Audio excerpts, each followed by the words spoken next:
Ladies and gentlemen, thank you guys very much for tuning in to TrailBlazerz Radio. First of all, we thank you guys for tuning in on a Saturday afternoon.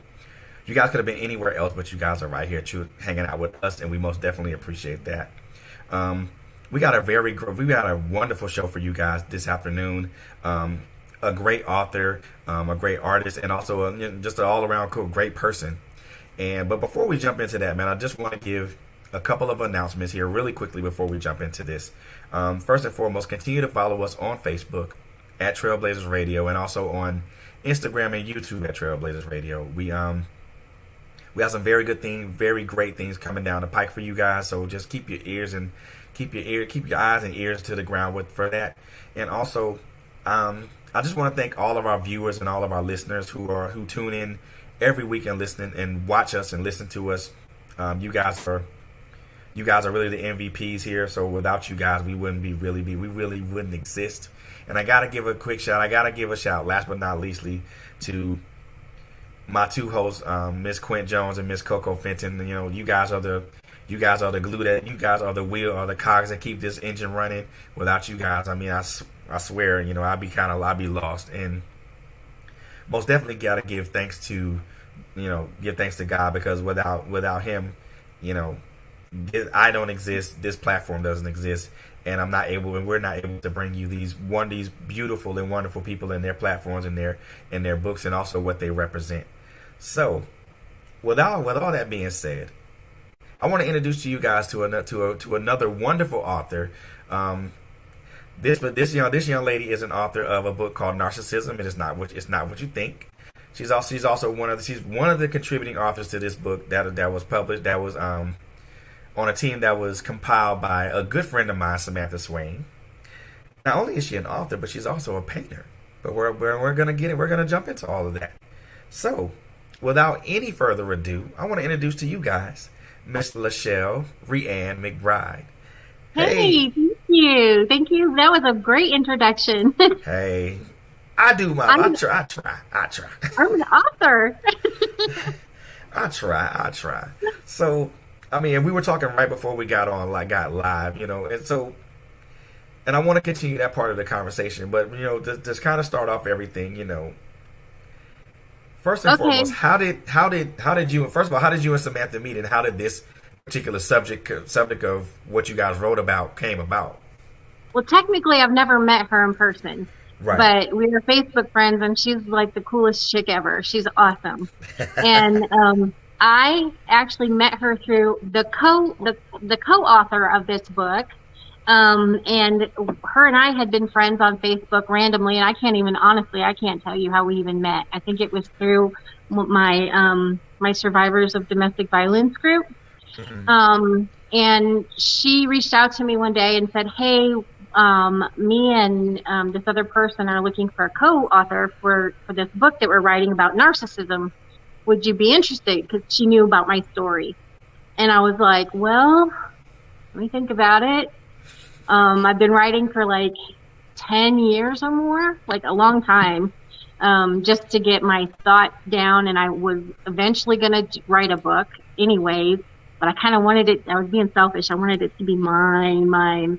But then I thought about it, and I'm like, girl, you're never going to do this on your own. So take this is your chance to actually get it out there, because it had been sitting in my computer for a while, and I hadn't really written anything for a minute. So basically, I jumped back into my book, and I had to reread everything for one, and I had to rewrite from basically the beginning, because I was in a different mindset than when I first started writing the book. And I was at a place where I was actually healed. And the reason why I wrote the book was actually to help other women and help them heal. When I first started writing the book, I was not healed, and I was a very angry person. And so I had to change the whole tone of, like basically screaming at people saying, please hear me, to I've been heard, and I hear you. I hear other people. I know how this works. I know how it feels to be abused. I know how it feels to not have people listen to you, and how it feels to be stalked, and how to lose your partner of 27 years, and how to have kids and co-parent with an abuser. I know all this stuff, and I wanted to put that in my book so that I could help other women, because that's the reason why I went through it. Wow. So, yeah. That was my reason. That was my purpose. It was really weird to come to that, because at first, when I was in a lot of pain, I stopped believing in God. I stopped, I was really, really hurt. I'm like, I'm a good person. Why did this happen? And now I know why it happened. It happened so that I can help other women. So that's what I tried to do with this book. Wow. And you said you've been writing for 10 years. I mean, yeah, it's a long time. It is a long time. When did you start writing? Besides, 10 years ago, what was this all? What was your writing all about at first? Was it just little short stories, maybe journaling? It was mostly journaling. It was journaling because I was having so much PSTD that I couldn't remember things, and I needed to remember for a lot of different reasons. I needed to remember for court or whatever, and I'm just like, I was so traumatized that I was just like, I needed to start writing things down, and as it progressed, there were some crazy things that happened. I mean, just crazy stuff that you wouldn't even imagine that happened. And I'm like, why am I going through this? That was like my constant question, was like, why is this happening to me? And when I finally came to think, I just started thinking, and I'm like, there's got to be a reason. The reason is, no matter what you go through, good or bad, if you can share that experience with somebody else and help them, then that's the reason. That is the reason. I help a lot. I have between 600 and 650 women in my survivors group, which is mostly local, survivors of domestic violence and sexual assault. And we share resources. We talk about attorneys that are bad in the area or ones that are good. We talk about, where you can get your rent paid, where you can find dinner for you and your kids, where you can find a good mechanic or a good counselor. I mean, we talk about all that stuff as sisters. We're not a nonprofit. We don't take any money. The only thing that I do is, besides just moderating the group, and I started the group, is once a month I do art therapy classes, I guess, or parties or whatever, for the group members of the group, and they can come and they can paint, and they can do whatever they want, or we can do, we do a bunch of different things. I have in my book, actually, the whole second half of my story is talking about art therapy and different ways that you can use art to help you heal. And it's amazing. It's life-changing, honestly. Wow. He knows. Wow. He knows my story. You know what? And I find that so interesting and so amazing that that from people that come from those types of situations, to be able to progress and prosper through them, regardless of the amount of personal pain or personal sacrifice to them, is still amazing. Because I mean, even I know a couple of people, got guys and gals who have been through these types of situations, and they persevere and they prosper regardless of the things that are arrayed against them. And I find that to be so amazing, because you always hear about the negative side of it, where the person the affected person is either deceased, or they're so messed up in a way that they can they may not ever come back to being who they are. But to hear and see someone come from the other side of it, bruised, maybe broken a little bit, maybe have a few scars on them, but they came from the other side of it, and they're prospering, and they're moving forward. Honestly, I am not the same person I was before. I came out of it a totally different person. And it's really weird, because my name is Lyshell, but everybody when I was younger used to call me Shelly. I don't even go by Shelly anymore. I totally changed it back to Lyshell. Everybody that calls me Shelly knows me from the old days. And I don't even feel like I'm a totally different person. It's so weird, but it helped me a lot because I was not a strong person. I married him when I was 17. We were married for 27 years. So, yeah, it was a long time. And so I didn't know anything else. Wow. So I guess maybe I never really knew who I was, if you think about it. Yeah. I was always his wife. I was always, whatever he wanted me to be at the time. And I never got to be. My kids and my husband sitting here sometimes tells me that I'm a little bit immature for my age. I'm 54 and act probably like I'm in my 20s sometimes. And I think that's probably because I did miss out on a lot of my childhood. And right. I'm a young soul. I'm not an old soul. I'm a young soul. And I'm okay with that. I'm okay with that. I just want to expound on that just a tad bit, without being extremely nosy.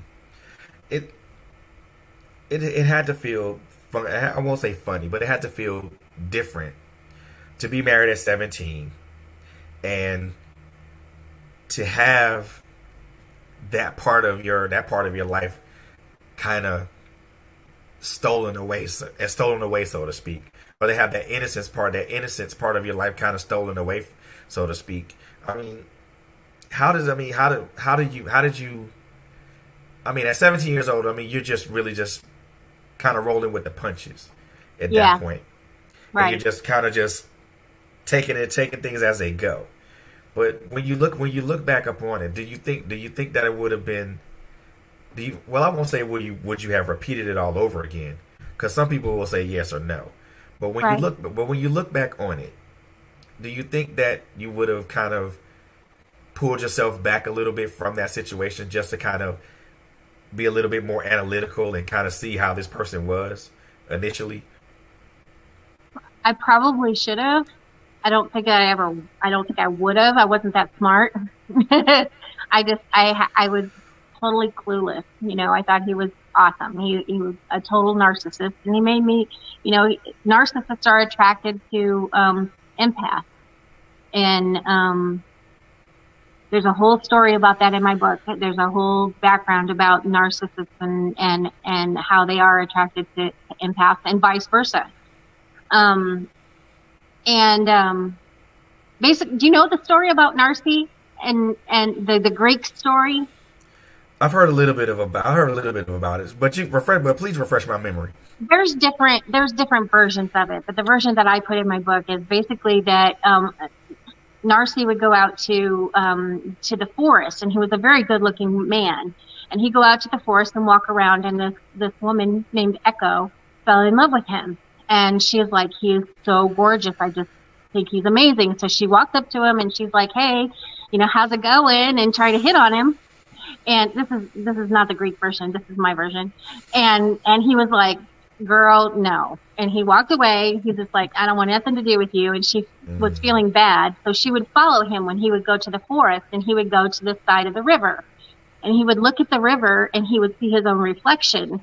And he would start talking to his reflection because he thought, this is the most beautiful person I've ever seen. And he'd say, I love you, and you're amazing. And she was hiding in the trees watching him, and she would talk back to him because she thought he was talking to her. And she would hide, and she would say, you're beautiful. And he'd say, no, you're beautiful. No, you're beautiful. And she would say everything that he said to his reflection, she would echo back to him. That's why her name was Echo. And so he basically fell in love with his own reflection. And she stood there and just worshipped him from afar until all she was an echo. And she never found love. She just basically perished, and he was just in love with himself. That's my version. Wow. But it speaks so much to what a lot of narcissistic people are, vain. They operate up on a modicum of control. They operate largely on control, manipulation. The couple of narcissistic people that I've been around, they operate also on deceit. Yeah. They speak the ones that I've associated with, they speak half truths, and I'm like, dude, really? You're not gonna say the whole thing? I mean, you're just gonna say that you ain't had nothing to do with this, but really you did. I mean, yeah. And it's they crazy. They don't like to look bad in front of people, but I've done a lot of studying on narcissism, and I don't know why I don't like to read like love stories. I read like medical journals and stuff like that. And there's different levels of narcissism. There's like different levels. I mean, everybody's got a little narcissistic, and that's okay. It's when it's destructive to somebody else is when it's bad. And and it's really sad though, because narcissists are probably the most what is the word I'm trying to say? I'm losing my words. They're the most insecure people. Very insecure. Very, very insecure. And it's really sad, honestly. It's really sad. But once you okay, so I'm going to go off on a tangent here for a second. I feel, and this is just me personally, that sometimes women who are abused or men who are abused by narcissists sometimes will become narcissistic. And it may not be forever. It might be just a time period where they're narcissistic. It's basically self-preservation. And I'm in this group, and I talk to lots of women that are going through it. And it's like all they can think about is their own world and their own pain and their own hurt and their own, bills and their own everything. And it's really, really, really hard to get out of that. It's like I'm hurting so bad that I cannot see anything else or nobody else. And it becomes really, really, really bad for them to think of themselves all the time, because that's not what heals you. What heals you is thinking about other people and not yourself. Getting away from that thought process of everything's about you, all the pain's about you, people are out to get you. I mean, it can get really bad, and I've been there. I was freaked out for a long time and almost lost myself. I mean, it was bad. Wow. And so I came to the conclusion that we do as to preserve ourself, we do become a little bit narcissistic, kind of have to, which is okay, but you can't stay there. You can't stay in that place. Of course. Yeah, you can't. I mean, and that is so important to speak on that part of it, because I think part of the healing process when it comes to whether it's abuse, whether it's trying to make sense of loss, or anything that's traumatic or semi-traumatic, is we all go into this part of ourselves of self-preservation, to where we feel we have to protect ourselves regardless of any outside influences, and we turtle up. Yeah. I mean, I do it. I won't say I do it all the time, but traumatic events will usually put me in that moment to where I'm just gonna hide in this shell and just retreat for a bit and not say anything to nobody or not do anything with anybody until I go through all this. Right. But also, I think, but people look at it like, well, you're just being selfish. No, I'm protecting myself. Yeah. So I don't experience that again. And when people look at that, well, you're just being selfish. And it's called self-preservation. And a lot of people look at self-preservation and automatically equate it to selfishness. Right. Or they think that you're not putting yourself out there for everybody else. No, let me hide away. Let me hide away for a little bit. Let me work on me. Let me put myself back together again. I'm already in pieces. Let me at least put part of myself back together, or at least get the edges of the puzzle back together. So I mean, so that way I can work on putting the rest of myself back together. And that's a normal response. I think that's a normal response. But if you stay in that spot forever, it's not good. It's mentally, it's not good. It's not. And the one thing that I like that you mentioned earlier, that narcissists are attracted to empaths. Yeah. and I think for those who don't know, and I'll kind of explain this a little bit, and you can kind of add on to it if you want to. For those out there who don't know what an empath is, an empath is a person that is very in tune to not only their own emotions or feelings, but also someone else, but also other people. Right. Empaths are very open, and they take in a lot of emotional upheaval and burden. And and the one thing that I'll say as far as the empaths are concerned, because I find myself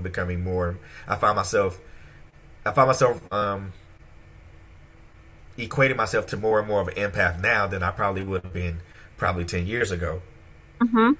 That we take in a lot of negative and positive emotions, and it's really hard for an empath to dissipate any of that at one time. Right. Yes. And so you take in these negative and these positive emotions, and they all kind of mix together in this nice little stew called Lord knows whatever. And it's hard to dissipate all those emotions and try to figure out which emotions are yours. Right. That's true. And it's like, that is definitely true.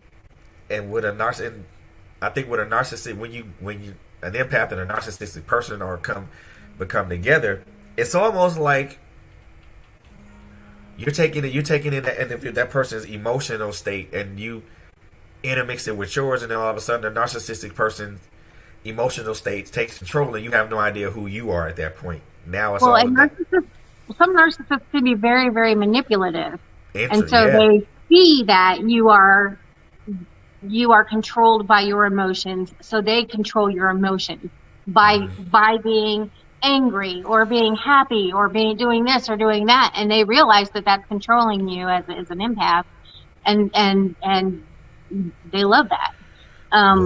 They do. They do. Oh my God, they do. And yes, they totally do. And for someone who's an empath, it's extremely frustrating, because you have no idea of what they're truly feeling and what their true intentions are. And it's kind of once you figure out they're messing with you, then the game changes. The game changes. Yeah. And that segues into to what I want to ask you. At what point during the marriage that you were formally in, at 27 years ago, when did you realize that this person was narcissistic? You know what? I didn't even realize what the word was until after I left him. Until after I left him. Now, there was some really bad abuse. He actually beat me and raped me, and that's all in my book. But it was so bad. I didn't know how to leave him, because I was 17 when I married him. I didn't have anything. And I had 2 kids by him, and I wasn't about to leave my children with him. And so it took me to figure out a game plan, and figure out my head space, because my head was so traumatized. It took me 8 months to leave. And so I tell people that I slept with my rapist for 8 months, which was really hard. It messed with me bad. But when I finally did leave and got my kids, then I had to deal with, for one, he was a stalker, but I had to deal with, getting a job, paying my bills, making sure my kids were okay, driving them back and forth to school. All the things that I was used to having another person help me with. I had to do all by myself. I remember one day, this just triggered a memory that I hadn't thought about in a long time. I remember one day that I was in my car, and I had a Mini Cooper.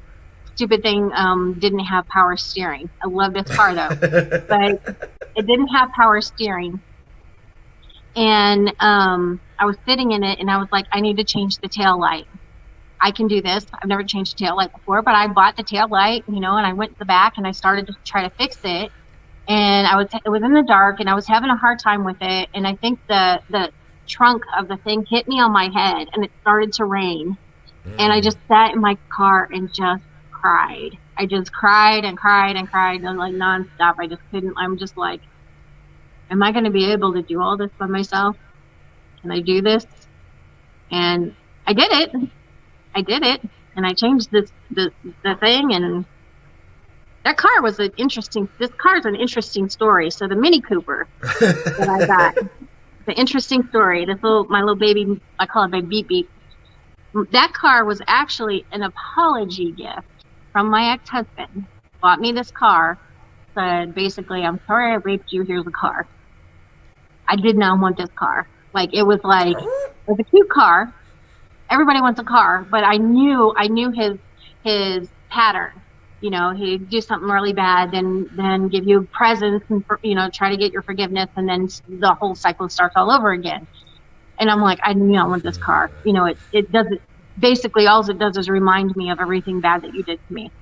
But I took it because I needed a car. I was thinking to myself, if I'm ever going to get away from this guy, I'm going to need a car. So I took the car.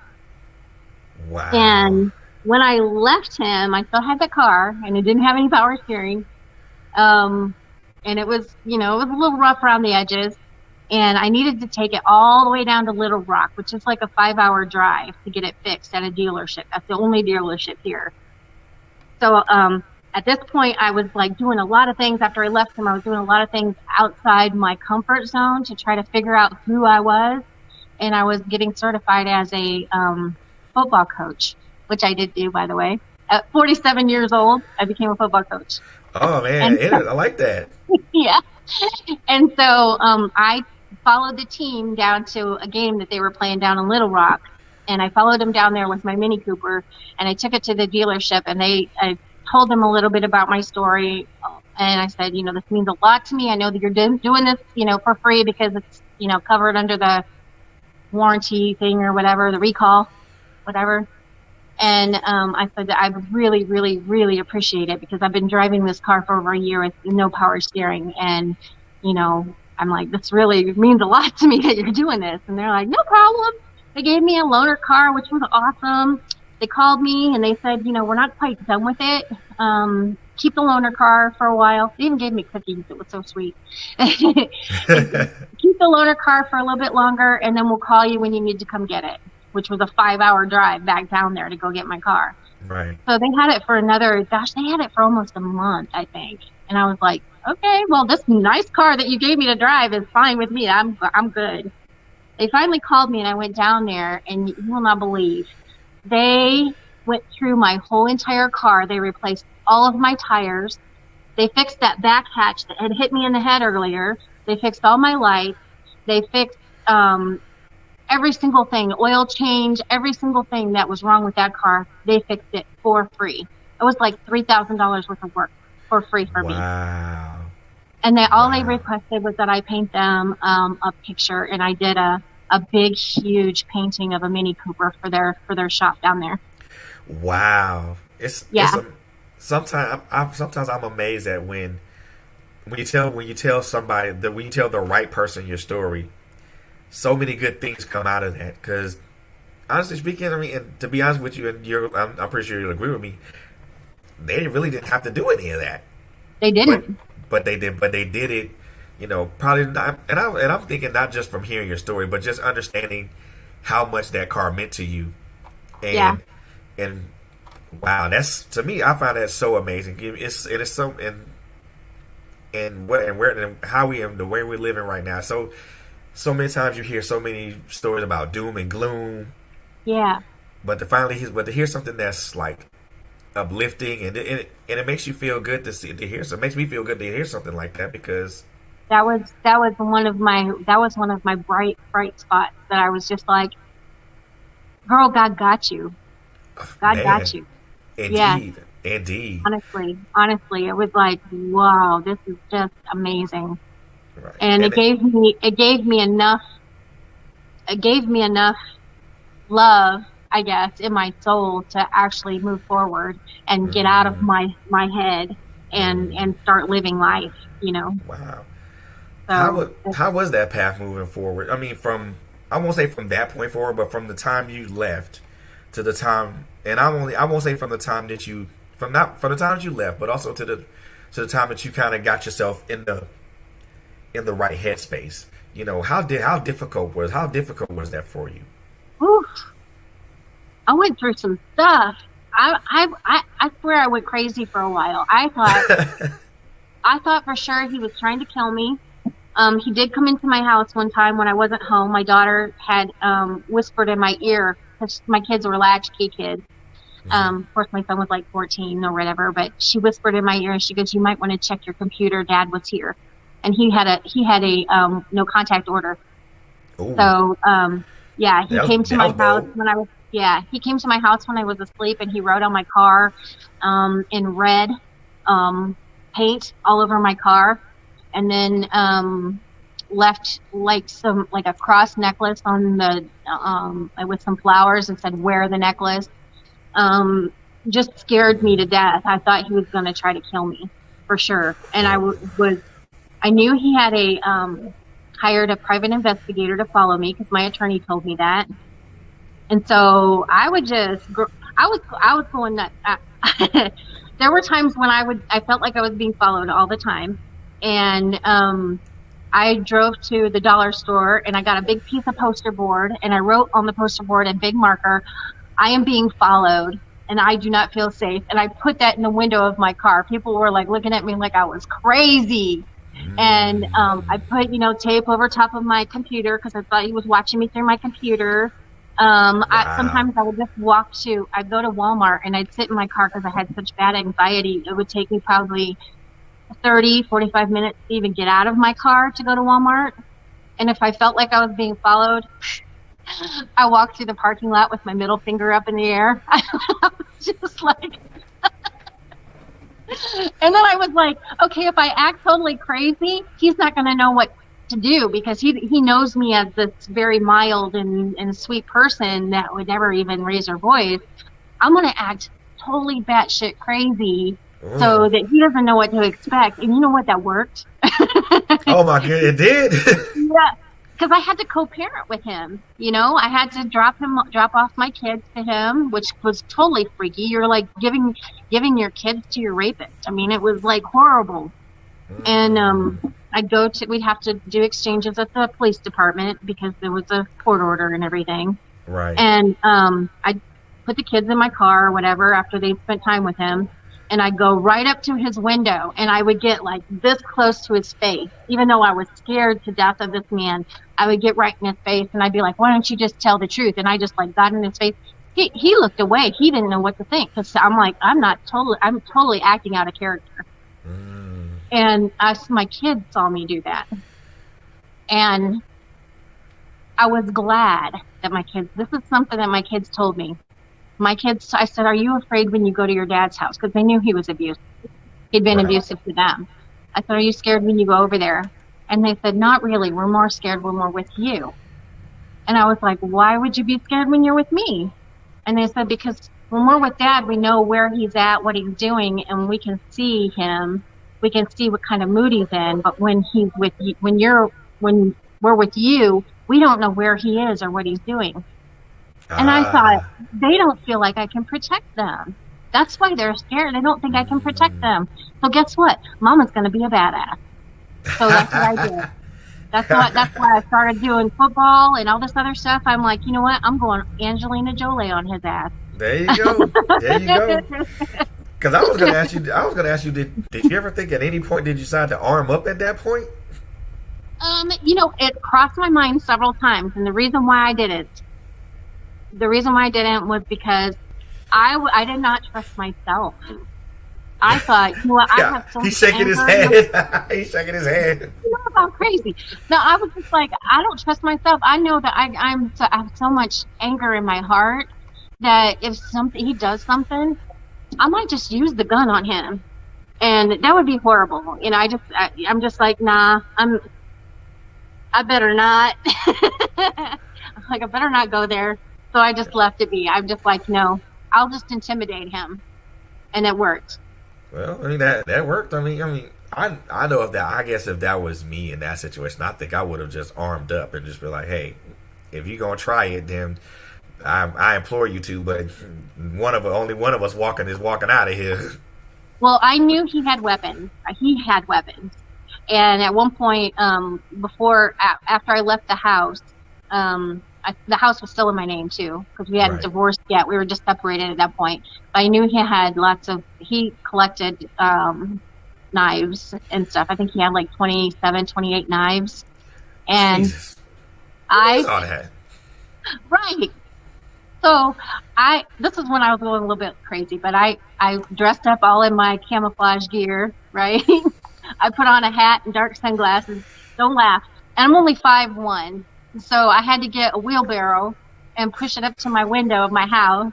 And I climbed through the window, and I went in the house, and I took all of his knives, all of them. And there was like nothing else. He had like put everything in storage for some reason. He put everything in storage, so I couldn't really get anything else. I'm like, I'm getting my stuff. And so I went in the garage and I found these black boots that were like my combat boots kind of. And I'm like, oh yeah, I'm getting these boots. And I grabbed the boots and the knives and I took off, and I'm like, haha, I got the boots. Next day I wore the boots to work, and then I looked at them. Dude, I grabbed 2 different pairs of boots. I was wearing 2 different pairs of boots. One of each one. And I didn't even notice it till I was at work. I'm like, how stupid is that? Gosh. Well, I can most definitely understand the fact that, if you were to arm up like that, yeah, you probably would have just went ahead and plugged in with no problem. And it probably wouldn't have been no issue with you at that point. I mean, like I said, I know and I've been through I won't say that type of abusive relationship, but I was in an abusive relationship, and then there were times where I just like, why don't I just get this and just plug this person and call it a day? But you think about it, and it's like, wait a minute, well, maybe if I do this, the ramifications of that will be much more severe. Right. Than me just kind of just grinning and bearing it for a moment. Mm-hmm. But then again, the satisfaction I would get from just watching that bullet just smack him. See, you're twisted. I'm just like, I'm too much of a lover, and I'm just like, you know what? And you know what else helped me, Fred? That's really helped me. After the time I left him, within the 3 years of after my divorce, I lost 2 grandparents. No, I lost 4 grandparents, and my mother, and one of my best friends. They all died. It was really, really hard on me. And when my mother died, she died of cancer. We didn't even know she had it until they diagnosed her, and then she was gone in 4 weeks. Wow. But during that time, I was in college. I put myself in college, and I was studying Buddhism and Hinduism, and I was writing a paper on it. And so I was doing a lot of reading for this research paper that I was doing. And I'm not Buddhist, and I'm not Hindu. I am a Christian, but a lot of the teachings, especially in Buddhism, really, really, really calmed my soul. It really, really helped me a lot. And I think that's probably part of, what that I definitely know that was life-changing for me. Just doing that reading, and right. It was just. I started thinking of things in a different way, and they talk a lot about karma. Oh yeah. Especially Hindus, and the karma with Hindus. And I thought, you know what, he's going to have a lot of karma to deal with, and you know what, it turned out that way.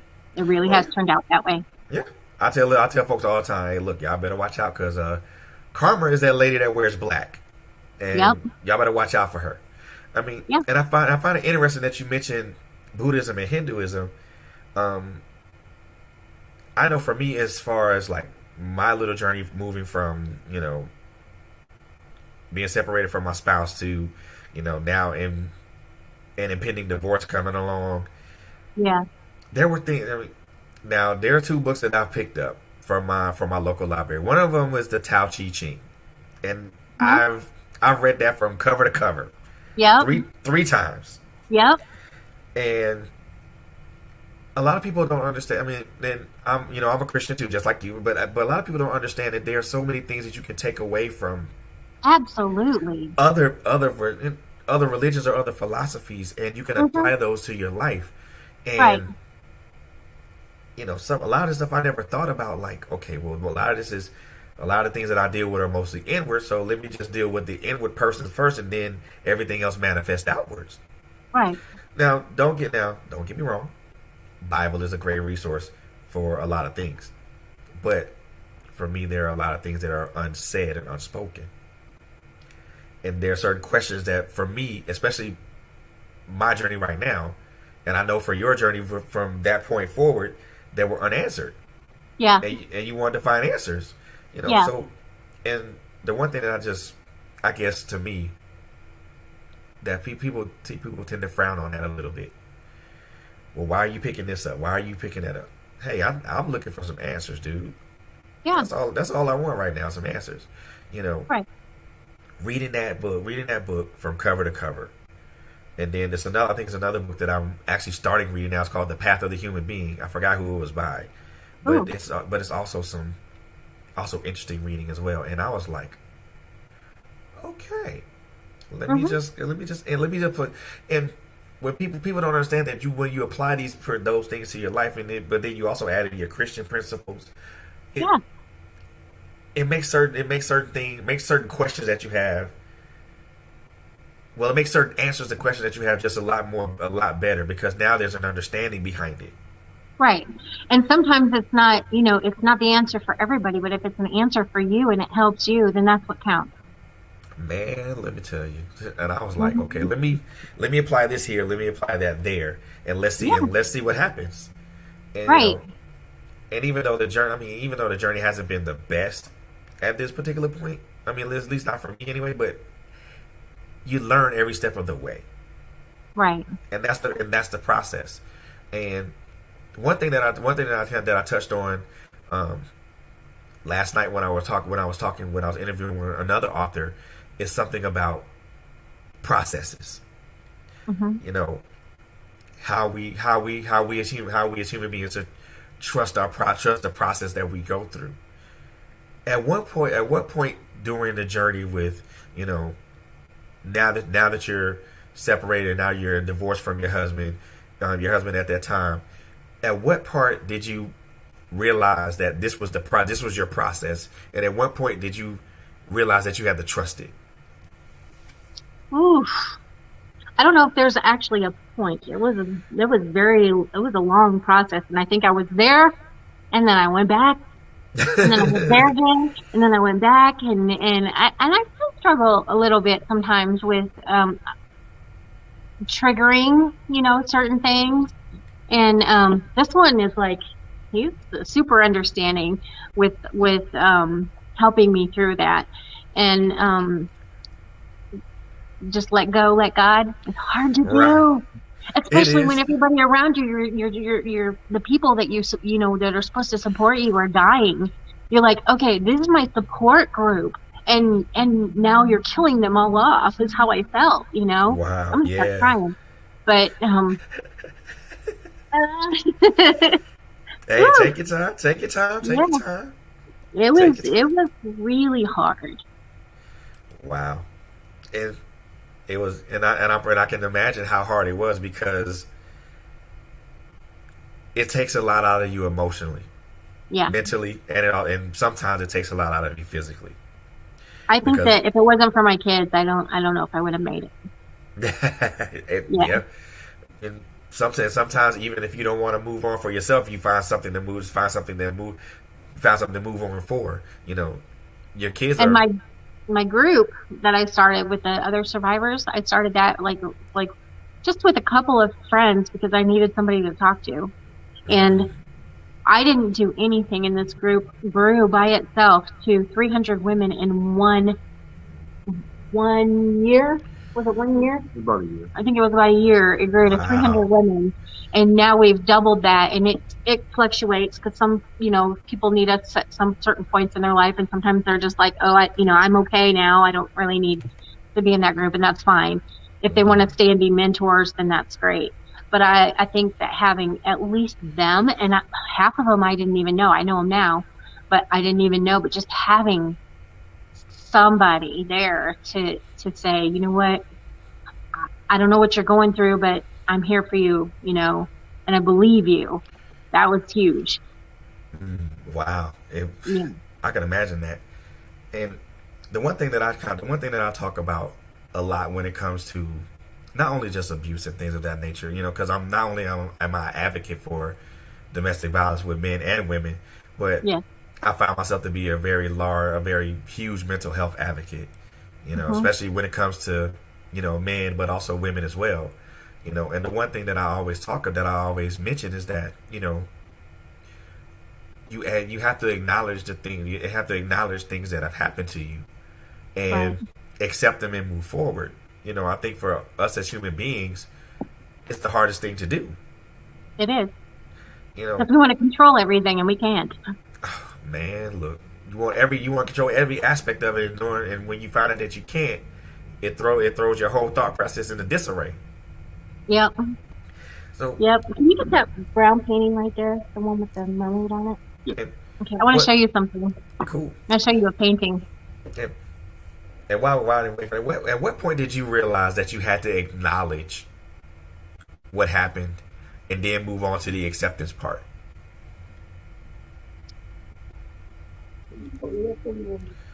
I'm trying to think when if there was actually a certain moment. Well, it could also be like a certain instant. It could also be like a certain word or a certain phrase that you may have heard. It doesn't have to necessarily be a moment. It could also be maybe just an isolated thought process as well. It was, my painting is basically what brought me out of it. The painting gave me a bunch of things. For one, it gave me peace. I could make something beautiful.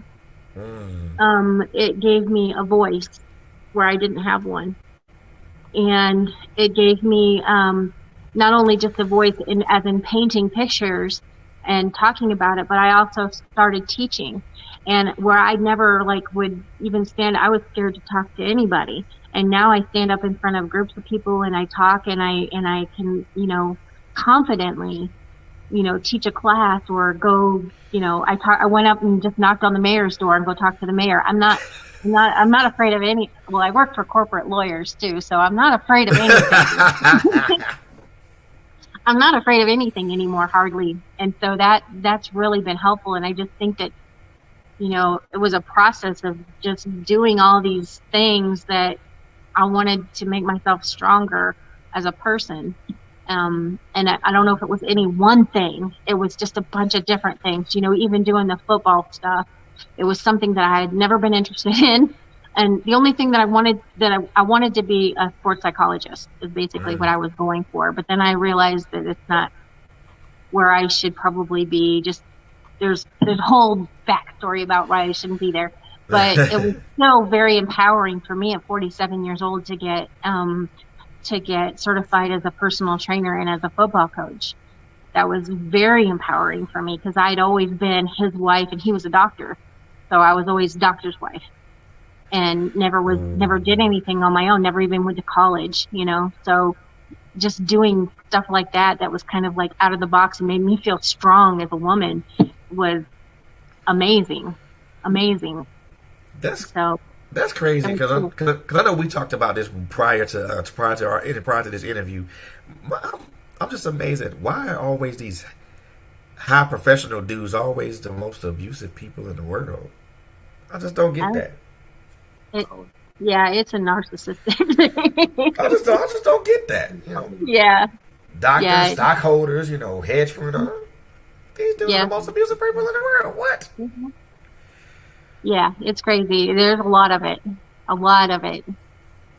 could never wrap my head around that because for me being the average person, with some college education and stuff like that, I never ever thought of just being that type of person ever, because that's just not in my that's just not in my makeup. But you always see it on the movies, the doctor that goes around trying to kill the family because they're not perfect and stuff like that. Yeah, the Lifetime movies that I've been exposed to since a kid. Yeah. Yep. Well, this is the painting I wanted you to see really quick. I don't know if you can see it. Sorry, Sean. So covered his face. I am. Oh, that is beautiful. So it's a mermaid, and when I painted this, I was still being abused. Sorry, Sean. So I was being abused and I was sexually abused. So this mermaid represents I had no identity. She has no face. She has no arms, so she can't fight back. And she has no sexual organs because she's a mermaid, obviously. Right. And I felt dirty, and she's swimming in dirty water and brown water. Wow. Mm-hmm. Really, that's such a. I think that's a real manifestation of what a lot of people, regardless of man or woman, feel. Men or women feel when they're in abusive relationships. They feel dirty. They feel unclean. Yep. They feel unwanted, unloved. They can't fight back. Yep. Man, that's and there's no. She has no face. She has no mouth. She can't speak. She can't talk. Nobody listens. right. And I've written. In my book, I talk about I've written letters to several people, police officers, to the detectives, to the prosecuting attorneys, to the mayors, and told them, please help me, and until I found the right person, nobody did. Wow, that's crazy. That's even crazy in and of itself. I mean, about this book. I mean, now, you know, I know it took, and I know there was a lot of personal things, a lot that you wrote personally in this book. I mean, and even just hearing about some of the stories. I mean, I'm getting misty eyed just thinking about some of this stuff, because I just couldn't imagine someone to go through almost 30 years of that, you know, and to come out of the other end of it, you know. Yeah. A much better person than what they were walking into it. You know what's really sad, Fred, is that I'm in this group, and there's women that have gone through a lot worse than me. Yeah. So, you know, even though my story is, you know, bad, there's women that go through a lot worse than what I know. Women that have actually killed their abusers, and I know women that have had laws enacted because of them and what they've went through. So, you know, there's a lot of women. I mean, my story is just another story, honestly. I mean, it's just another one of millions of women that go through abuse. So, but it's so important to bring those stories to light. Even, you know, and again, this goes back to this really walks back to the advocate part of me. And, you know, the part of me that has walked through both ends of that spectrum, you know, just to be transparent with you. Yep. I was an abuser, and I was also abused, and kind of just the psychological effect that both experiences had on me was tremendous. Yeah. And after coming out of that, it really just strengthened my resolve to be like, look, if I can help it, I'm not gonna allow another woman to go through that, or another man to go through that, because that's crazy. Yeah. And you know, if I see it happen in front of me, then I'm gonna respond, and I've done that, and I've done that personally, you know. And that's really good of you to say, because you know, it happens. I mean, my son is struggling with it right where he was. He's not anymore, but him and his baby mama, they were like physically fighting all the time. Man. And they have a child together now, my grandbaby, and it was really hard. He's like, Mom, am I turning into my dad? And it was really, really hard on him. And I'm like, look, you got enough of me in you where you won't be. And he's turned himself around. Like a couple years ago, he's doing great. And, you know, it's just, I'm really, really, really proud of him. And, you know, it's not like so narcissists aren't always narcissists, not all the time. Some of them are, but sometimes they're just really traumatized and they become narcissistic, right? And then also abusers the same way. Mm-hmm. They're not always abusers. Sometimes they are. But if they try not to be, if you work on yourself and try to fix it, you know, there's help for all of that. So, sorry, I had a call coming through. I wanted to show you one more thing. So, you've seen that picture that I painted. That was a long time ago that I painted. Right. And this is what I paint now. Oh my goodness, that's so wow! I can't. That's so beautiful. I love that. So this one is part of a series that I'm doing that's called Colorblind. And the reason why I painted it is because all of the women are from different nationalities, and they have blindfolds, just like the Statue of Liberty.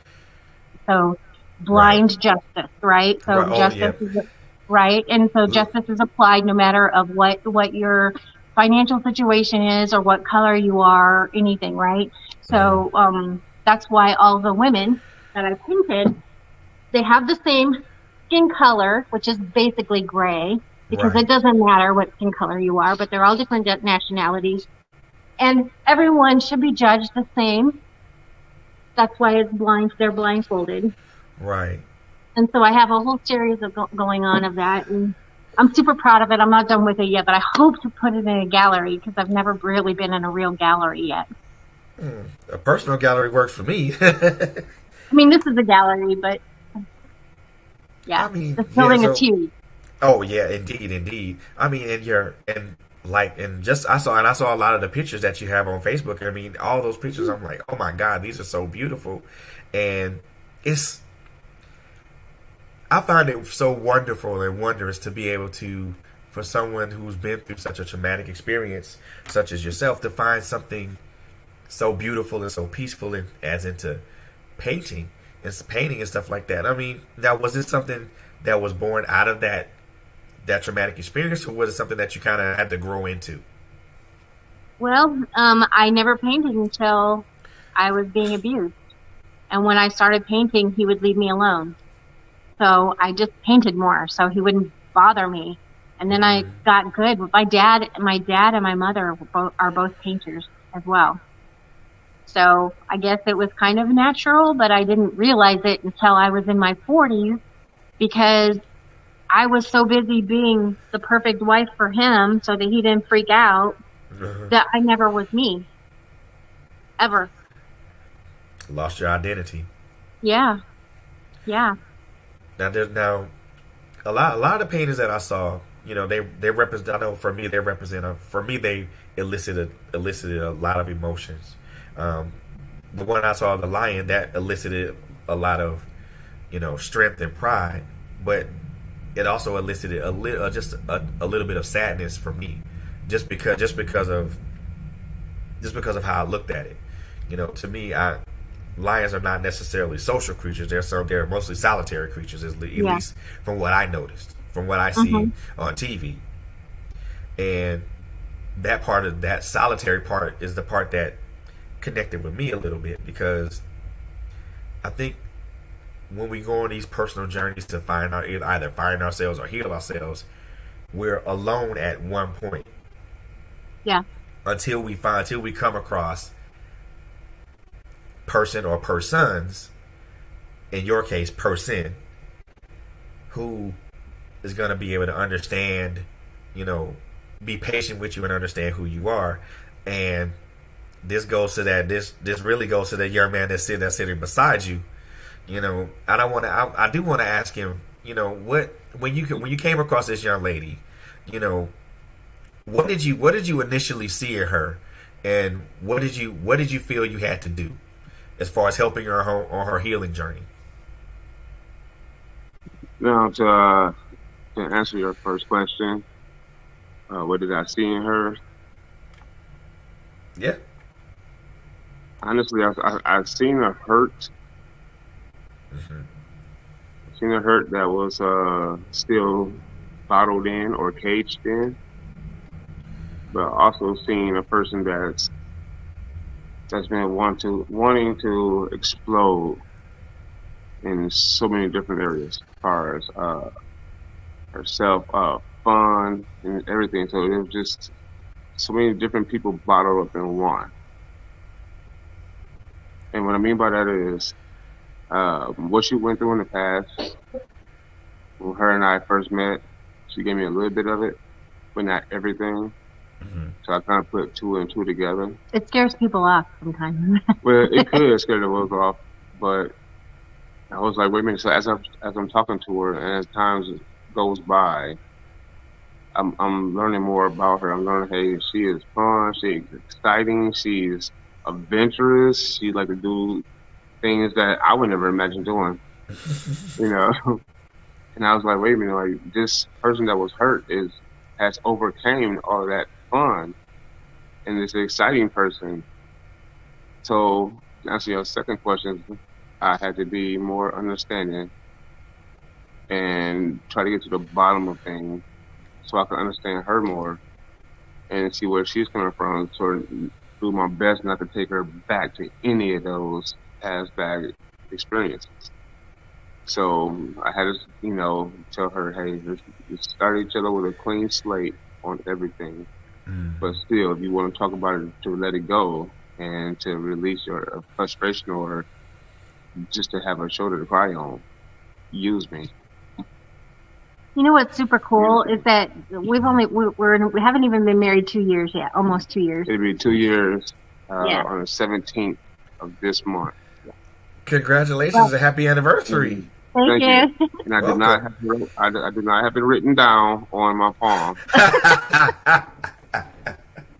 He remembers better than me, actually. That's just because I don't know. I'm older. I'm a lot older. I would agree. I would agree. But yeah, he's just so sweet to me. And when you can you can find a person where if you're mad about something, you can go to them and say, you know what, this is pissing me off. But you feel like as a formerly abused woman, I feel safe enough to tell him when I'm pissed off. So whereas before I didn't feel like I should say anything because I didn't want to rock the boat. I didn't want to get him angry with me.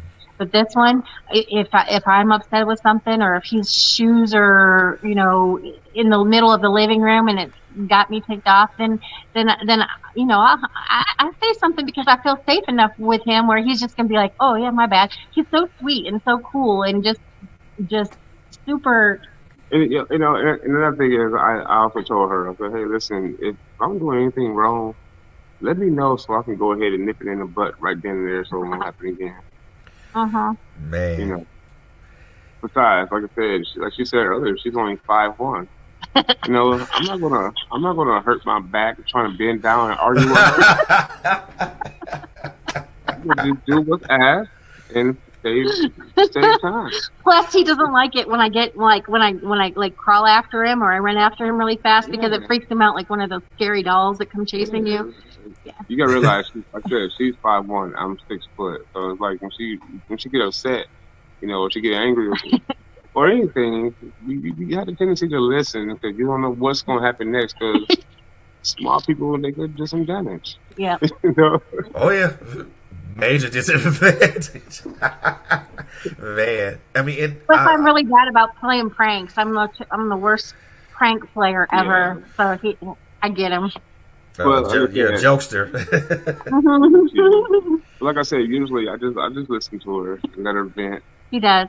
Let her vent because, you know, if you don't, then it could cause so many different problems, and it could take her back to where she was, and it could maybe keep her there for a long period of time.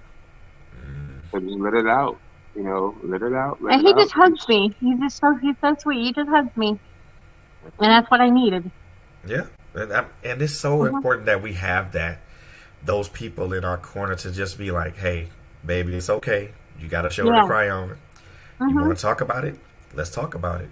You know, it's so many times people enter relationships and be like, and when they find out that the other person's been through a lot, they tend to kind of brush it off and be like, nah, I don't want to talk about that. That's your past. And when someone's past is just as relevant to their present. Because that person can still be stuck in that.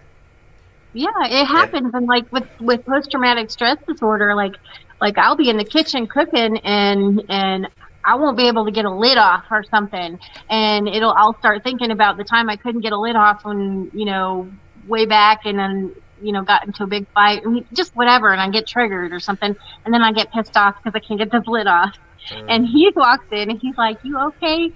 Tells me Munchkin. He's like, you okay, Munchkin? He's like, come here, let me take that lid off for you. And I'm like, okay, it's pissing me off.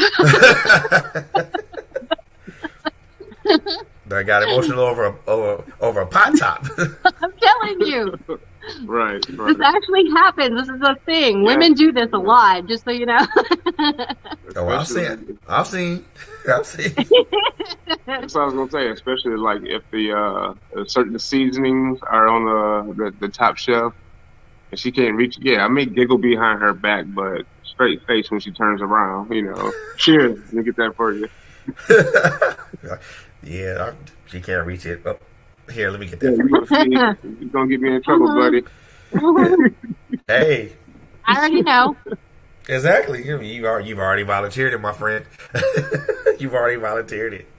But, I mean, it's so lovely to hear about this, to see something like that, man. And, just to hear about, this particular book. And I want to touch on just this one thing about your book. Then I want to transition to, your paintings, and also, I know you had like a little organization on Facebook, and I want to touch on that too. About this book that you've written. I mean, first and foremost, it's important that this type of message gets out. In your writing process, and I'm pretty sure there were several moments where you probably may have had to step away from it and come back to it. Yep.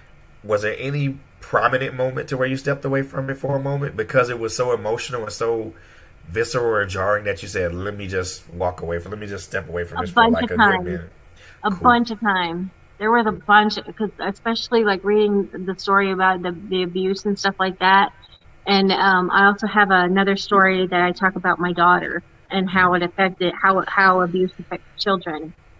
And that's really, really emotional for me. And yes, I had to step back from it a couple of times with my writing process. Yes. The good thing is, I didn't want to make this book entirely about my story and entirely about bad stuff. That was not, I just wanted to demonstrate that this happens to me. I also have a couple other stories in there from a couple other women that I know. They gave me permission to use their story. I'm using different names and stuff. But, so, just to know this is not, this doesn't just happen. This doesn't just happen to me. It happens all the time to other women too. But the part that I really tried to focus on was the healing part and what helped me heal. And I even used that this morning. There was a lady in my group that was talking about how she left her abuser and she got robbed after she left him. And then she has heard that other people are trying to come after her and, hurt her and stuff like that. And she's wrapped up in this thing to where she's just totally paranoid and scared. She doesn't have a car. She's she's angry. She's in a totally different state now. But she still can't get past that fear of living, fear of him, fear of, what's going to happen. And she doesn't know how to take care of herself. And so I had to walk her. I had to hold her hand this morning a little bit and tell her what helped me. Not necessarily that it's going to be magic for her or anything, but I'm like, I totally get where you're coming from. I feel her, like through Facebook. I can feel her where she's at because I was there. And I'm like, she's talking about giving up. Is it worth it? Stuff like that. I'm like, it's totally worth it. But first of all, you need to get out of your head. You need to get all these bad thoughts of these people are trying to kill you and hurt you and all this other stuff, which I'm not saying that couldn't be true. But most of the time, it's a lot of self-talk. Most of the time, it's a lot of, she's in a totally another state. It's like, you are safe. You are safe. You just have to keep reminding them that they're safe because you feel like you're going to die.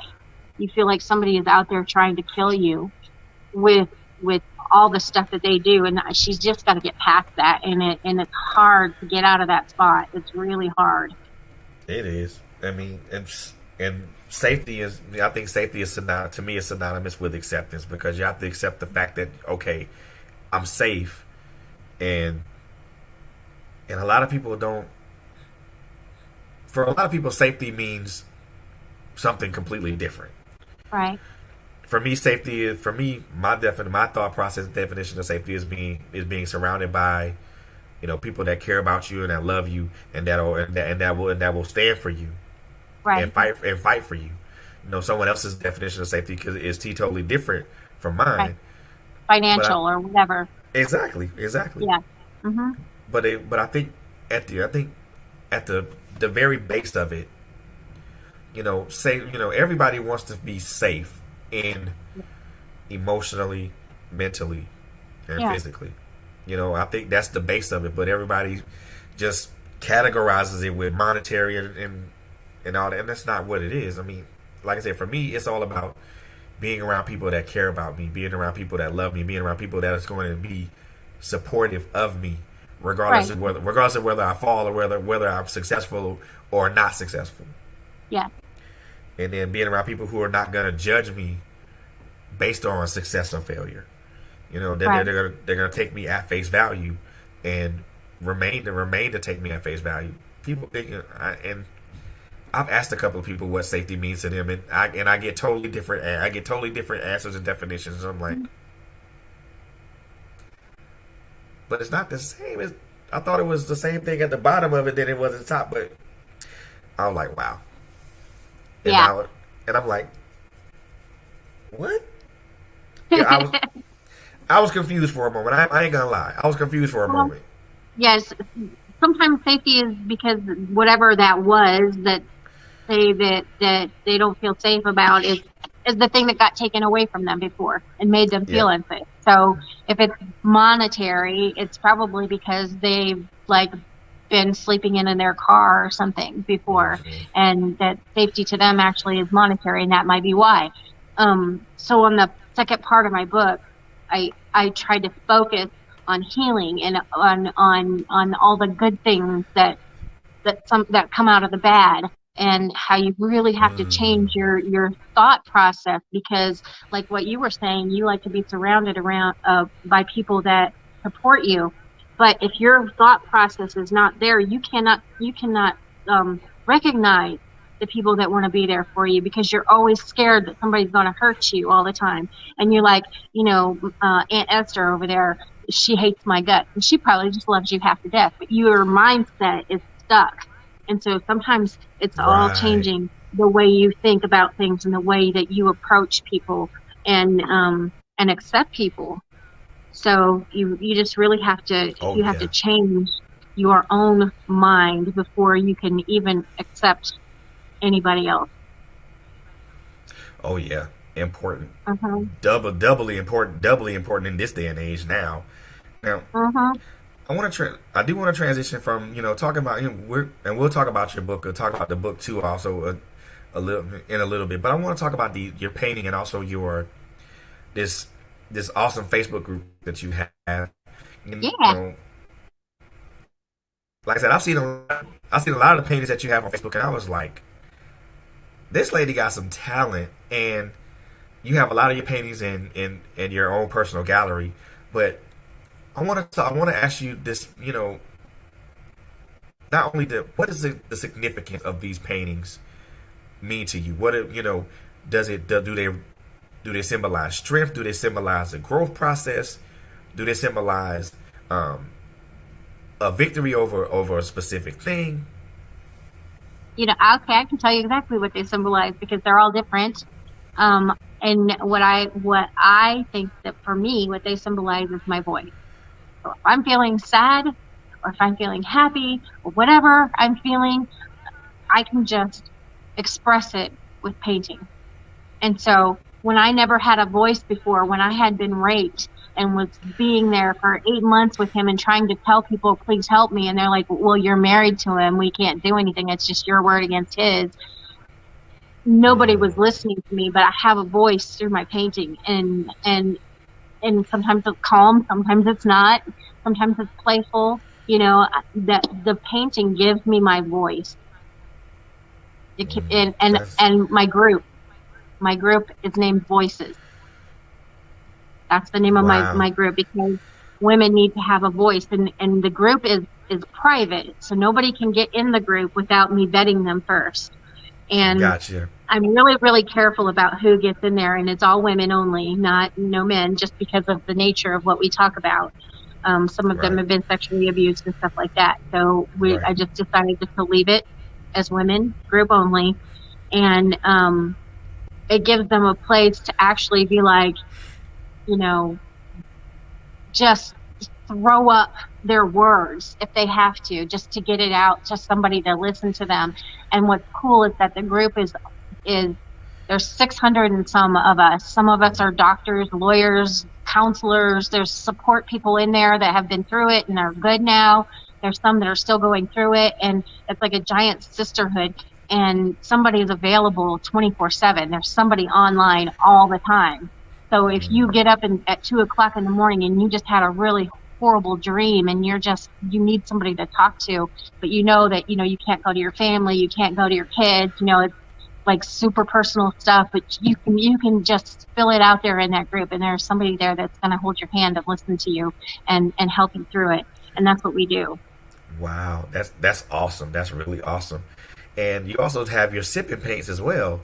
Now, when you do the sip and paints with your clients or the people that you bring aboard, how important is it for you to allow them to have to, number one, express themselves through what they paint, but also find their voice through their paintings? How important is it for you to give those folks that opportunity to do that?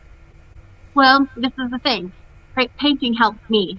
Painting helped me find my voice. It may not necessarily help somebody else find their voice, but it's kind of a process. The whole process is kind of the same. So if I can get them to come here and just paint a little bit, I'm like, look, painting might not be your thing, but there is a thing out there that's going to help you. There is something out there that's going to help you. And painting, it helps. It helps with all the endorphins and, all the other stuff. It's good for a lot of stuff, brain activity. I've studied all that stuff. It's really, really good for you. It helps with the executive processes in your brain and in the way you think and the way you process things. Eye-hand coordination, all that other stuff. So it brings good feelings when you paint. Wow. But somebody may not be a painter, but just getting them out and showing them, look, there is going to be some of them, it's jewelry making. Some of them it's going out and volunteering. Some of them it's exercising. There's all different kinds of things, and it doesn't matter what your thing is. Mm-hmm. It's that there's something out there that you can use to help you cope with everything that you're going through, and if it's the right thing, it's not only going to help you cope, but it will help you grow. Oh yeah, and that's what painting did for me. And again, it's important to find where your niche is. Yeah. Because some people don't find their niche all the time, and they struggle through life trying to find out where they fit in, as far as that's concerned. It took me what? I'm 48 now. It took me 40. Well, I won't say 40. No, I'll take that back. It took me 46 years to find out that writing and podcasting was something that I'm good at. Yeah. And it's usually something that you're good at and something that you like to do.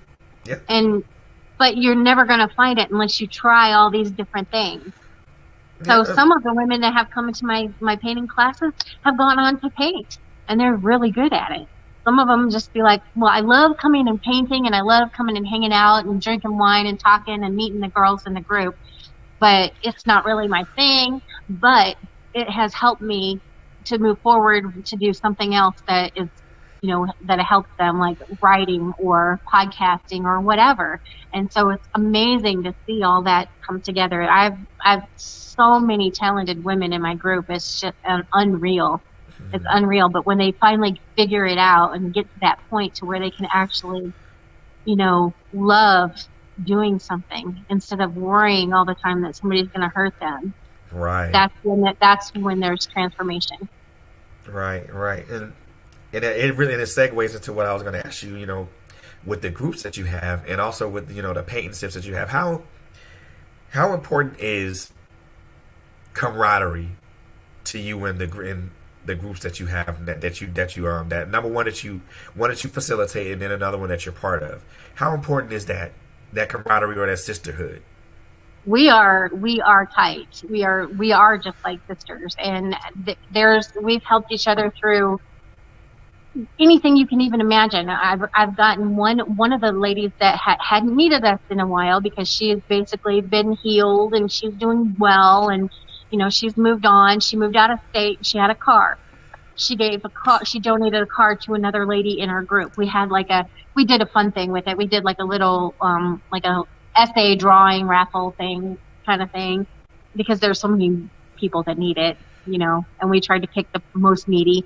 I've got another group down in Little Rock called Women's Own Worth, and they are a nonprofit, even though I'm not. But they've kind of like latched onto us a little bit up here, because they wanted, have outreach up here in Northwest Arkansas, and they're clear down in Little Rock, 5 hours away. So they kind of use me as a bridge, and they'll send things up here that they get donated, and then I distribute them. We've had everything from Girl Scout cookies to purses, and just cool stuff like that. And then they also provide a lot of support as well with scholarships and all kinds of really cool things, and they include us in all of that.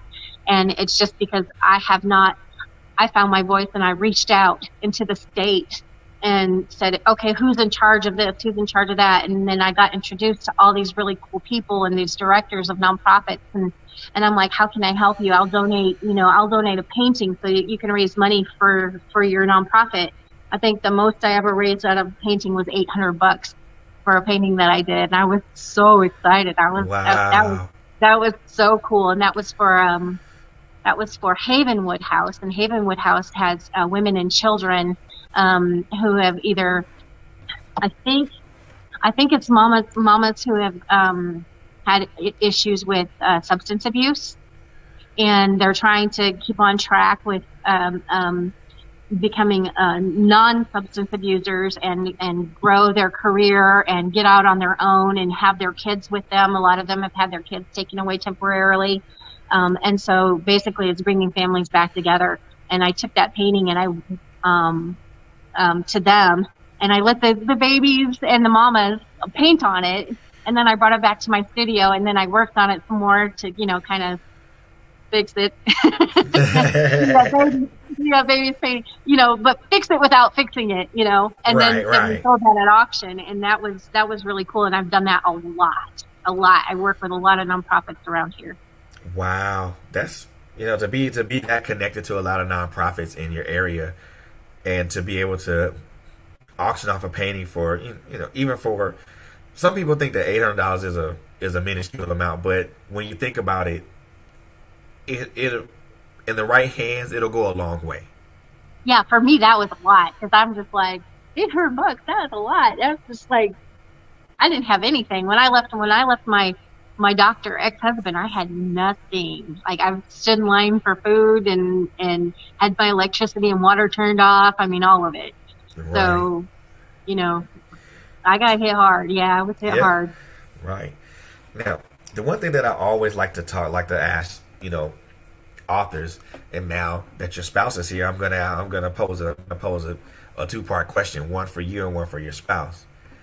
So we talk a lot here when we talk to authors or independent artists or anybody. We talk about the importance of support when it comes to what we do as writers or artists or whatever. My question to you, Lyshell, number one, how important is support? How important is support to you? And also to you, my man, how important is it to support her? His support for not just my little business and my artwork. I didn't even know, for one, I didn't know he could paint when I married him. But hidden talent. Yeah, it blew me away. But it means everything, because I had been by myself after my divorce. I've been by myself for 8 years or more before I got remarried, and he doesn't even know how much I appreciate him. And he knows now. He's amazing. He's amazing. He's everything I ask for. He writes me notes every single morning with my coffee. Well, you didn't this morning, did you? No, not this morning. but I have a huge box full of notes that he writes to me. It's just like I hadn't been loved in so long that he's just he's a big lovey bear. He's just full of love, and I'm accepting of all of it. I'll take it all of it. Hey, I love that part. I love it, man. He had good parents. He grew up in Flint, Michigan, and he had really good parents, and he refers back to that a lot. He's been an awesome stepdad to my grown children who have accepted him 100%. They even act like him most of the time, and and he married me and became a grandpa right away at 40 years old, because I have a grandson now, and he's been just 100% amazing. Grandpa. Yeah. Already. How does that feel to be a grandpa? It's honestly, it's not that bad. You know, it's not that bad as yesteryear's grandpa, where I'm wearing suspenders and reading the paper with a pipe in the slippers on. So it don't feel too bad to be a 2021 grandpa. You know? That is true. Because I mean, I'm a grandfather to a 5-year-old, and oh my God, this little girl, so much energy. I'm like, look, I ain't finna chase you all over the place, because right. I ain't built for that. Right. Yeah. They're so cute, though. I just love babies. Yeah, but I like the simple fact of being a grandfather. You can give them back to the parent. Yeah. That's Here true. you go. This is yours. Now, Especially after the sugar rush.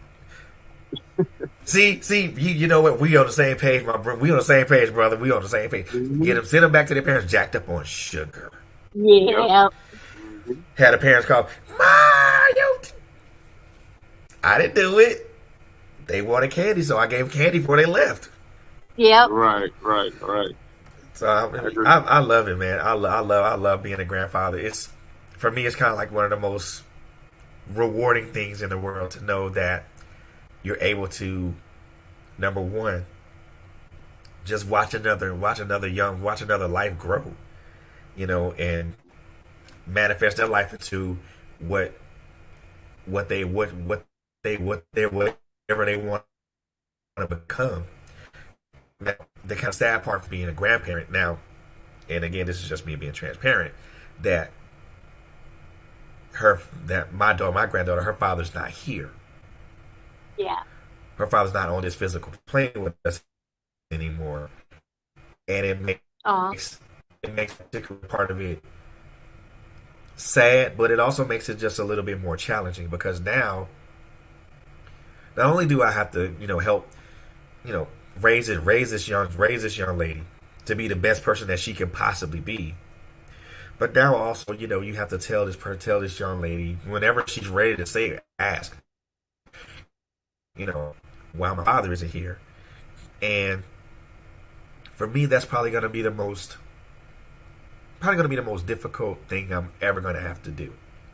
And I'm not looking forward to that part of it, but it's an eventuality that I can't necessarily avoid. And I don't want to avoid it, but eventually I'm gonna have to do it, and I'm not gonna like it, but for her to understand, who she is and where she comes from, she needs to know that part. She needs to know that part of her, side of her, and I think that it's going to be painful, but I think it's going to give a lot of closure for her too. Well, for me at least, but I know for her too. So I like being a grandparent. I love it. It's probably, like I said, to me, it's probably one of the more rewarding things in the world. I'll never ever say that I'm rewarding. Well, hell, being a parent is rewarding to me as well, even though their kids run your nerves and make you just want to look, go to your damn room, please. Just leave me alone. Mm-hmm. But I mean, it's a lovely feeling being a parent and a grandparent. I just know that part would be the most difficult and sad part of it. it's an eventuality that I'm not liking, but it's gonna happen. And when it does happen, she'll probably be, well, hopefully she'll be in her 20s, perhaps, or maybe. I really don't want her to ask. It's important that you show her how a man is supposed to be. Yeah, she sees that. She sees that. I mean, as much as I try to, geez, that little girl can't. She can do no wrong with me anyway. She can do no wrong with me anyway. And I know I haven't seen her in a bit since she left Florida, and I'm in Georgia, so she's in Virginia. So I'm most definitely gonna try to plan something to come to go see her during the summer, during these summer months when I have the opportunity to, because I feel it's so important for me to continue to be active in her life as it stands. People, I think that and even you being a grandparent at 40 years old, I mean, I'm gonna say welcome to the grandpa club. Welcome to the grandpa club. Welcome to the grandparent club. He comes from a really tight family. I mean, he wakes up in the morning and starts calling people. I'm like, what are you doing? He's like, I'm talking to people. I'm like, in the morning? Why do you talk to people in the morning? He's like, it's my family. I'm like, that's so amazing, because my family doesn't do that. And so just having, there's tons of them up in Michigan that are super supportive of both of us, and they've never even met me yet. So it makes a difference. It makes a difference. It makes a difference and it really goes back to a thought process that I had maybe a couple of weeks ago when I was thinking about that. It goes back to wanting to see your child happy. Yeah. Wanting to see your son or your daughter happy.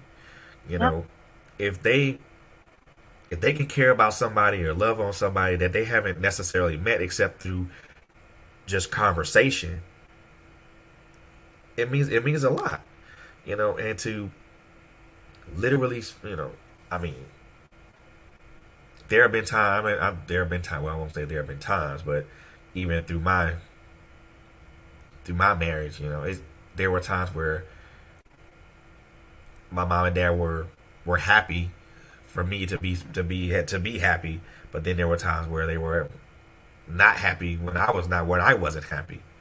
Right. And sometimes that translates into other things. But when your parents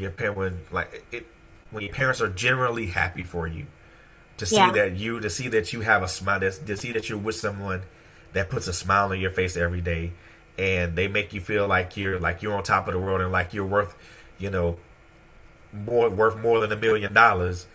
Yeah. It makes a difference. It makes a difference internally, and it shows externally. Yep. I can and I can imagine him calling his mom and dad and say, "Hey man, I'm with this beautiful lady, and she makes me feel good, and we communicate, we do all these things together." I mean, and I could probably I'm pretty sure it means the world for your mom and your dad to hear something like that. To hear the happiness in your voice, and to hear the joy in your voice when you mention her name, and like, I could probably see your mom. Oh, she's so happy. Yeah. Actually, both of his parents have passed. Oh, they feel it. But they're there. We know it. They're both there. They feel it. They are both there. That's cool. And then have your family members be like, "Oh man, he's happy. So let me just clap. Let me just be happy for him." Yeah. And that's the support that I like to give her as well. I like to give her the same support from a large base as well as I did. Right. And to rewind, when you was asking me how important it is for the support of me supporting her, to me it's very important because I have that same support structure. No matter whether I'm doing something for the first time or I'm doing something again, I still have that continuous support from my family and friends from all over. Now that, we're married and they see me happy and they see my support going towards her, their support is starting to, merge on to her. Like, when I have a whole new family. Right. So when the book came out, and I found out that she was the book was being published. I said, well, I support you, so I am going to buy 2 copies first before anyone else. There you go. So I did, and my sister, and family and friends in Michigan was like, hey, we want to buy a copy too, because they support me and they know I support her, so they support her as well. And that helps her, and it pushes her, and it motivates her, and it keeps her going to do the next thing, and the next, and not staying still on just one thing. So it helps that he's younger than me, but he's an old soul. And right now it's cracking me up because he's talking so slow. He's from Flint, Michigan. He does not talk slow. Yeah, so it's making me laugh right now because I'm just like... We get down, but it's more fast up in the north and down, down in the southern states, you guys slow it down for people. And look, sometimes I'm born and raised in Georgia, bro. So, I mean, for me, it has always been slow motion. Yeah, see, in Michigan, we're a lot faster. So it's like, right now I'm doing 40 in a 90 zone. This is true. Yeah, I mean, how much of an adjustment has it been for you, though? Since I've been here in Arkansas? Yeah. It's been a huge adjustment. Let me tell you, it's different. It's peaceful. It's very pleasurable, but it's different. The things I'm used to doing or used to seeing in Michigan is, it don't happen here. Right. I have to get used to. I have to get used to the whole environment change, the weather change, and I'm still wearing T-shirts under my regular shirts until March or April. Like my mom told me all the time, come June or July, you can take a T-shirt off. Until then, you can still catch a cold. And here I am, 40, still doing it. So. Old habits die hard, brother. Old habits die hard. Right. So it's different, but I like it here, though. I do. Yeah. We have a nice little cottage in the woods and with a fireplace, and we bought one of those blow up hot tubs, those inflatable ones that they have at Walmart. And we're like, I don't know if this is gonna work or not, but we put it up under our car. It sounds really like hillbilly, but we put it under our carport and hung up those little lights and stuff and put it on fake grass. Like the fake grass, and it works really good. And then we have like this projector. We pull the screen down and we watch movies outside while we're in the hot tub. It's awesome. And you won't be able to do that back home. Bring the bar outside. Yeah. It's so fun. You be able to do that? Nope, not. You can do that back home in Michigan, in Flint. You can do that. Because they gonna look at you like, what the hell are you doing? Or when you're done doing it, you go in the house. Oh, I'm saying, or when you're done doing it and you go in the house for a long period of time, that's coming with me. So I enjoy it. Yeah, they themselves to that. We don't even have to lock our doors or anything here.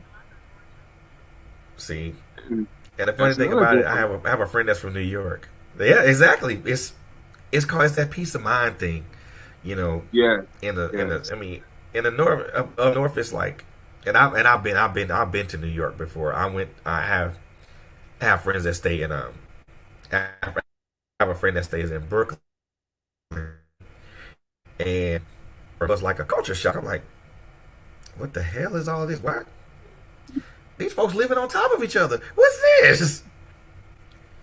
And I'm like, that'd be crazy.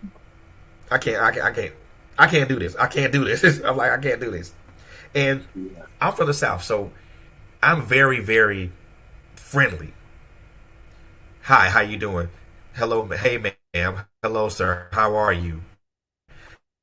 And ma'am, it's me. They look at me like, dude, don't do that. Yeah. It's being personal and personable. Yeah, especially in New York. No. Yeah. No, I grew up in northern Indiana, so I know exactly where he's coming from. They'll look at you like, bruh, don't do that. I'm like, Seriously. Yeah. Why you call me ma'am when you try to shake someone's hands, they look. Exactly. Don't touch me. I said that one lady said, "Why are you calling me ma'am? I'm only why you call me ma'am? I'm only 30 years old." It's a form of respect. I was raised in the South. We call everybody ma'am or sir, regardless of their age. Yeah, it's hard to get used to down here when you're not used to it.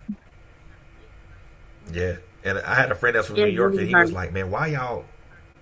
I had a friend from New York. He's like, "Why y'all so slow, man?" I'm like, "Bruh, this is what we do. We move this way." And that's the way I was feeling when I first moved. It happened like this. Yeah. Yeah. And that's why I tell her the same thing. I'm like, "Hey, I'll be ready in a Michigan minute." And she's like, "What?" I'm like, "Whenever I get ready, if you're ready on time." But she's like, but it's a lot more steady down here. Cause like I said, in Michigan and New York, Indiana, we move a lot faster. It's like snap. Yeah. But and when you're ready to snap, and people just look at you and be like, "Hey, how's it going?" And you're like, "Get out of the way." It's hard to get used to sometimes. Not like, are you ready? Look. Or see, I like my friend from New York. He came to visit me a while back, and he's just like, "Come on, man, chop." I'm looking at my watch like, "Bruh, we gonna get there when we get there, okay?" Yeah. I ain't in no rush to go. I ain't in no rush where. Yeah. And that's what I like about being a Southerner, man. It's we're personable people. We're big on respect, big on family and manners. I mean, I had grandmas and grandpas that look somebody in the eye and say ma'am and sir when you talk to them. Okay, say no more. Ooh, and some good ass food too.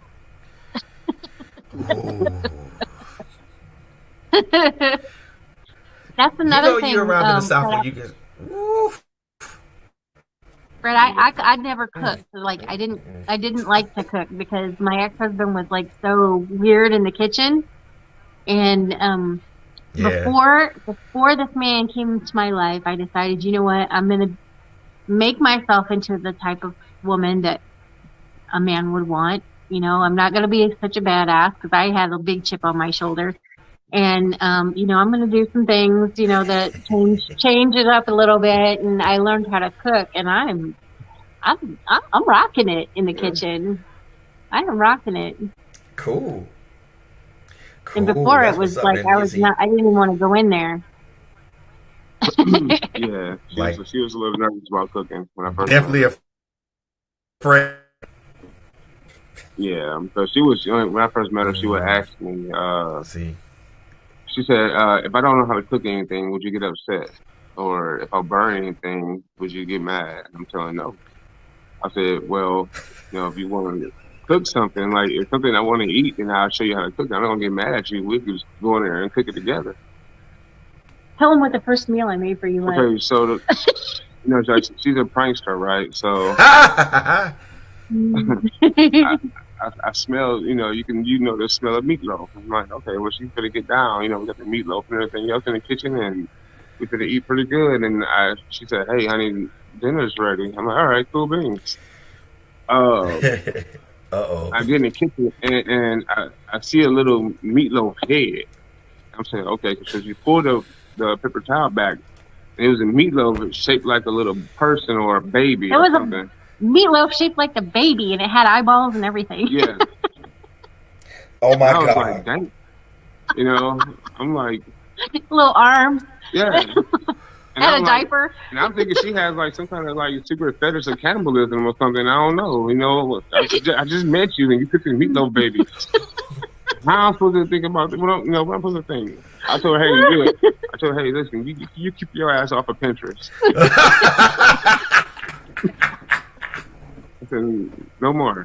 It was awesome. And then she just happened to have a hot dog nearby, and boop, there you go. It's a boy. I'm like, no, it's not a no. You know what? I'm bad. You know what? Just give me a ham sandwich or a peanut butter jelly sandwich. You should have seen the look on his face. It was He was horrified, but I thought it was hilarious. Yeah. Priceless. Yeah. Oh my God. Yeah, Is it too late to turn back? No, you're already in the house, bro. I know, man. I already put my toothbrush up. Yep. Toothbrush already in the bathroom. Yeah, you're pretty much in there. You can't turn back now, sir. He's probably like, this girl crazy. Yeah, but no, I love it because she's fun. And she's finally getting the chance to be who was hidden after so long. Just fun, energetic, loving person. She could be that person now. Exactly. Exactly. That's what I love. Some people say, oh, well, you and your wife, you're always playing jokes on each other. Well, then maybe you and your husband should try the same thing. It might work out for you. Right. So, people follow us on Facebook and everything else. And, she put a fake roach in my Brussels sprouts. And I didn't know that she was recording. So I'm eating. She's like, yeah, baby. She kept mentioning the Brussels sprouts. I'm like, yo, what's up with these Brussels sprouts? Because you keep talking about these Brussels sprouts. Did you cut one open and dump a load of salt in it so when I bite into it, it'll crunch? And I go to lift that one up and she's recording the whole time and go a fake roach. He about fell out of his chair. Oh my God. I almost stabbed the plate with my fork. And then there was the time when he spends a lot of time in the bathroom. Okay, this must be a man thing, but It's gotta be. He is in the bathroom forever. And when he came out of the bathroom, I had the whole hallway filled up with all the furniture that I could possibly lift and carry and put in the hallway, so that he had to climb over all the furniture to get through the hallway to get out. I said she got a lot of jokes. Yeah, I'm funny. I told you I was funny. And then, like, one of the best ones was, I was just got for work. She made a cheeseburger. I mean, a homemade hamburger. One that with the juice run down the side of your arm. Yeah, they're the best kind. They're the best kind, bro. And she's sitting on the couch. She just eating and she just giggling and snickling. And I'm like, well, what's so funny? And I was like, all right, whatever. Watching the show, whatever. Not knowing the whole time she was waiting on me. Now, this burger was looking beautiful. It was perfect. It was brightly colored. Everything on there was just textbook, right? So I go to take a bite. I couldn't bite through the cheese. So I'm like, yo, what's wrong with the cheese? Is it bad or is it stale? I'm gnawing at the cheese like a little rat on concrete. I'm gnawing at the cheese, my man. She just sitting there just looking at me. I'm like, well, I can't bite this cheese. And I pulled the cheese out of the burger and she left the wrapper on it. Oh my God.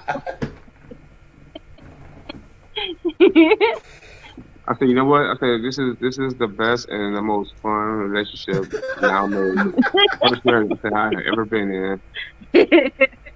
And I can honestly say that this is. What's your only marriage you've ever been in? Yeah, I just said that. It's the only marriage I've ever been in, but it's my last. But this is one of the best encounters I've been in. A cheeseburger with a wrapper still on it. Yeah, it hurt my feelings. It would have hurt mine too. This cheeseburger, it looks so good. I'm about to tear this thing up and. Man, I'm hungry now. I was hungry. I just got from work, And then with the whole roach thing, I deliver dermal medical equipment, and I go to people's homes and I pick up this medical equipment, I drop it off, and a lot of homes may not have roaches. And to find one in my Brussels sprouts, I thought I brought some home with me, and I was mad. Like, wait a minute, did I have an extra passenger in my truck or something? Right. Lord, but it's fun. He'd be all right. No choice at this particular point, right? Nah, I already lost my receipt. Yeah, exactly. No returns, no exchanges, none of that. 30 days. Well, yeah, I think it's past. I think it's way past the 30-day exchange time. Yeah, right, you can't even get store credit at this point. It's kind of cool too because we're married, and my kids are 19 and 25, so we don't have any. Well, my daughter comes to the house sometimes, but for the most part, we're kid free. So it's kind of cool because we get to focus on our relationship, being married and our business, doing the painting business and stuff. And even though we both have other jobs, we do get to focus a lot on having fun. COVID kind of put a crimp in our first year of marriage. Right. But so we didn't really get to go out and do a lot of things. But we've already taken a trip to Colorado. Going to go back again pretty soon. Ooh. And that's one of my favorite places, my heart place. Colorado, always nice to be there. It's just that you find it hard to breathe because the air's so thin. I lived there for 19 years. See, I went there one time for junior college. Said I would never go back because I couldn't breathe. And I went because I played 1 year of football in junior college, and that's where one of the opponents was located. And yeah, this is like in the late 90s. I'm like, man, look, I ain't coming back up here. You can breathe after you've been there for a minute, but if you try to do a bunch of physical activity when you first get there, you're gonna die. I felt like I was having an asthma attack. Yeah. Yep. Like, you ain't used to this? Man, hell no. I'm from the South. Where's air? That's why the Olympic Training Center's there. So they train up there. My heart goes out to them. My heart goes out to them. Heaven, you know what? God bless them. Seriously. This brother, unless I'm going to visit, no. Fred, have you ever written a book before? I have two published. Really? What are they called? What are the names? One's called Broken Chains. The other one's called The Road Less Traveled. I also contributed to one of Samantha's projects, Domestic Violence Love Was a Battlefield. So I contributed to one of her projects as well. So we have a shared connection. Yeah, she has a lot of projects going on, and she's been just a blessing to work with. Oof. She's always letting me know what's going on, and super supportive and super sweet. And even though I've never met her face to face, I'm just like, she's just a beautiful person. I love her to death, man. I do. I mean, well, not to death. I love her to life, man. She's been like supportive of me being a writer, period. But then also giving people like you and other people the chance to be published authors and put a story that has some meaning, that has palatable meaning. Yes. It's and I tell her anytime you want me to help out on a project, I got you. You don't even have to ask me. I got you. So and I think our connection started like several years prior when I interviewed her, like on a platform that I was on prior to this, and we had that connection. And then when she approached me and asked me about doing something about domestic violence, I jumped on it. I literally jumped on it. I said when she asked, I said, say no more. I'm in. You ain't gotta say nothing else. I'm in. Here we are, like, a couple of years, maybe like almost maybe 2 years after that book is released, and the bonds that I had with those other three people is so amazing, because to hear their stories, and it really just kind of but put a lot of things in perspective for me, but it also made me realize that I ain't the only one. There are other people that are just like me or similar to me who haven't had similar situations, but and the pathways to their healing and their freedom wasn't always the same, but we have a shared experience. Exactly. I'm gonna have to read that. Hey, by all means, check them out. I mean, because I actually do plan on grabbing a copy of your book, seriously, because awesome. I most definitely want to read that. And like I said, this platform is to support authors and whoever, and independent artists and anything, regardless of the genre. I mean, to have someone like you on the show, you and your husband to come on the show to talk about your journey, talk about your painting, your journey from one point in your life to where you are now, to where things are in a happy space, You still have your your struggles every once in a while, but you're still in that happy place.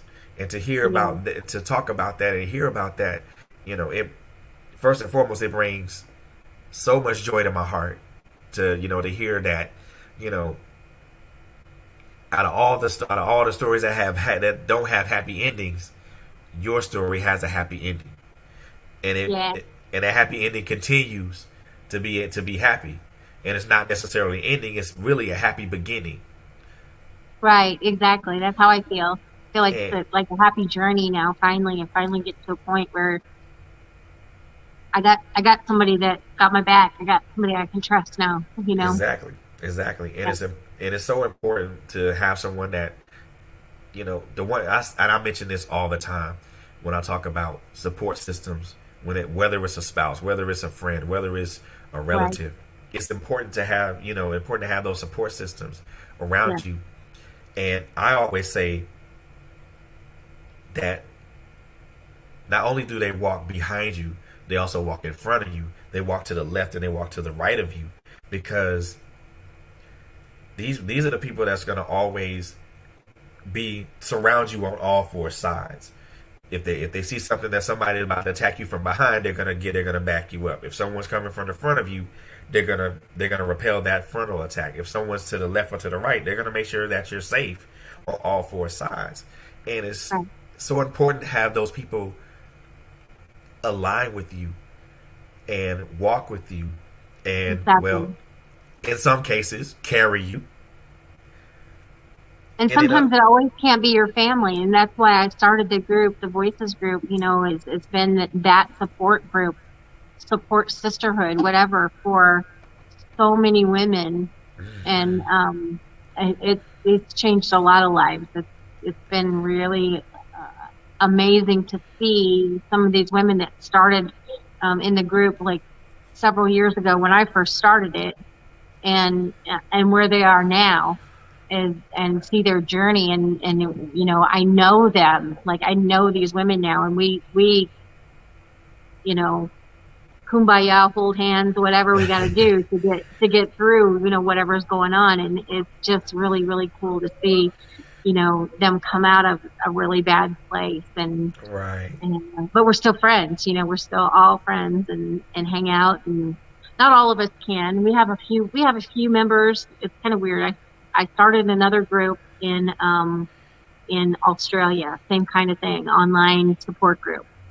There's a lot of domestic violence and stuff going on in Australia, and a lot of need there.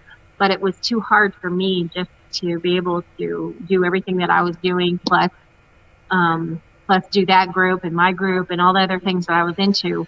So what I did is I just went ahead and combined it and made it one group. So I'm like, all of you from Australia, we're not going to have a separate group. We're just going to all join into this one. So we do have a lot of members from Australia, and some back in my hometown in Indiana, because they're friends that I knew from school that found out what I was doing through, class reunion, whatever type stuff, and they connected with me. And so we do have a few members of the group that are not local, but generally it's locally. And at the back of my book, I have a lot of resources in the back that are not just local resources, but resources that are across the United States, that anybody can use. And I always tell people, find out your local resources. There's a lot more than what you realize is out there. Right. That's what's up, man. That's really what's up. So I do want to ask you one last question before we close out, but I'm also going to give you the opportunity to let everybody know who you are and where they can find you. So I talk to authors a lot about on this show, or anybody on this show, about this marathon that we're running. As creatives. Yeah. Some of us are at the beginning part of this marathon. Some of us are at the middle stages of this marathon, and some of us are in that home stretch of this marathon that we call, not only that we call life, but also this marathon as a creative. Where do you find yourself right now in this marathon of creativity in life? Are you at the beginning? Are you at the middle, or are you more closer to the home stretch? I'm at the beginning. I've been doing this for a long time, but I still feel like I'm at the beginning.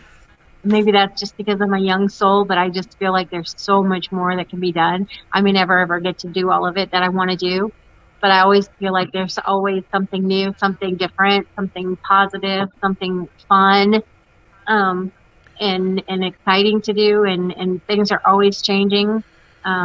In the studio, just let alone in the studio, is changing, and I'm having fun with it, and I'm staying in my purpose, and it hasn't slowed down. It's actually it slowed down during COVID a little bit, but since we've opened back up, I'm kind of like I'm easing back into the classes and the parties and stuff like that, because I can get myself overwhelmed. I say yes a lot, and that's one of my flaws.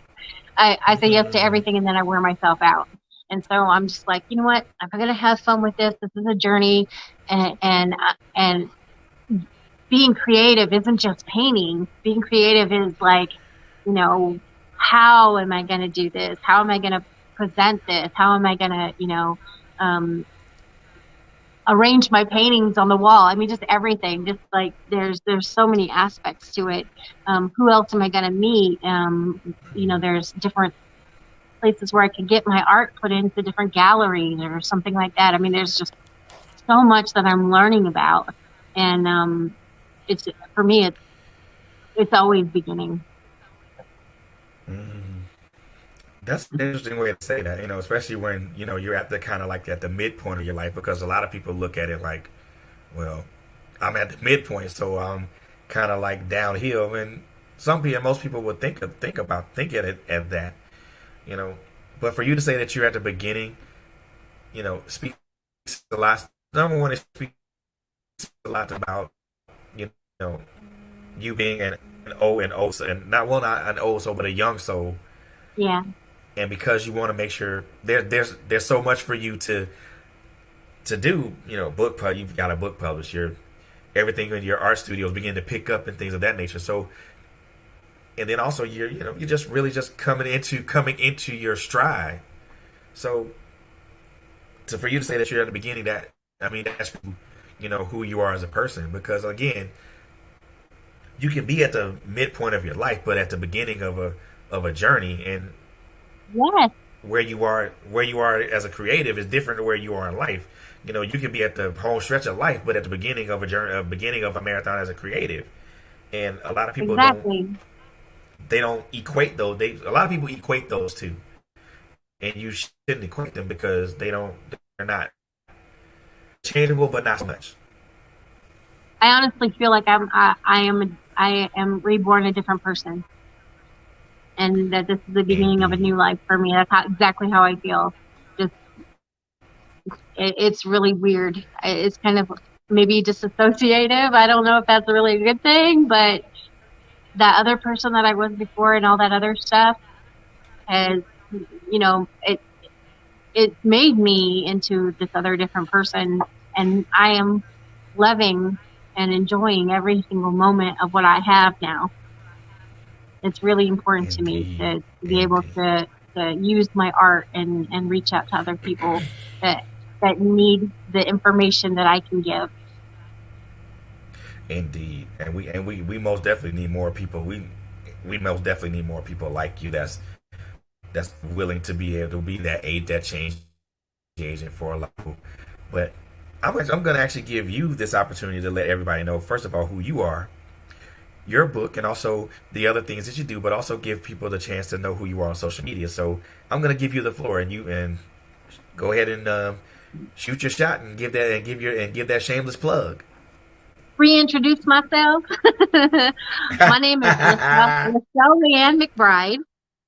I was born in Honolulu, Hawaii in 1966. So I'm an old girl with a young soul. I have written a book called It's Not What You Think, Narcissism, with Luna Blanca Azul. She's the other co-author, and Samantha Swain, who is amazing. And I don't have any private Facebook stuff. I'm Lyshell McBride on Facebook. I am Paint Your Power on Facebook as well. That's the name of my little business. And also, we have an Instagram, Paint Your Power. I think I'm also on Twitter and all that other stuff. I don't really use it that much. I do love, for some reason, I love LinkedIn. So I'm all over LinkedIn. So anybody can contact me if you want to get into my group.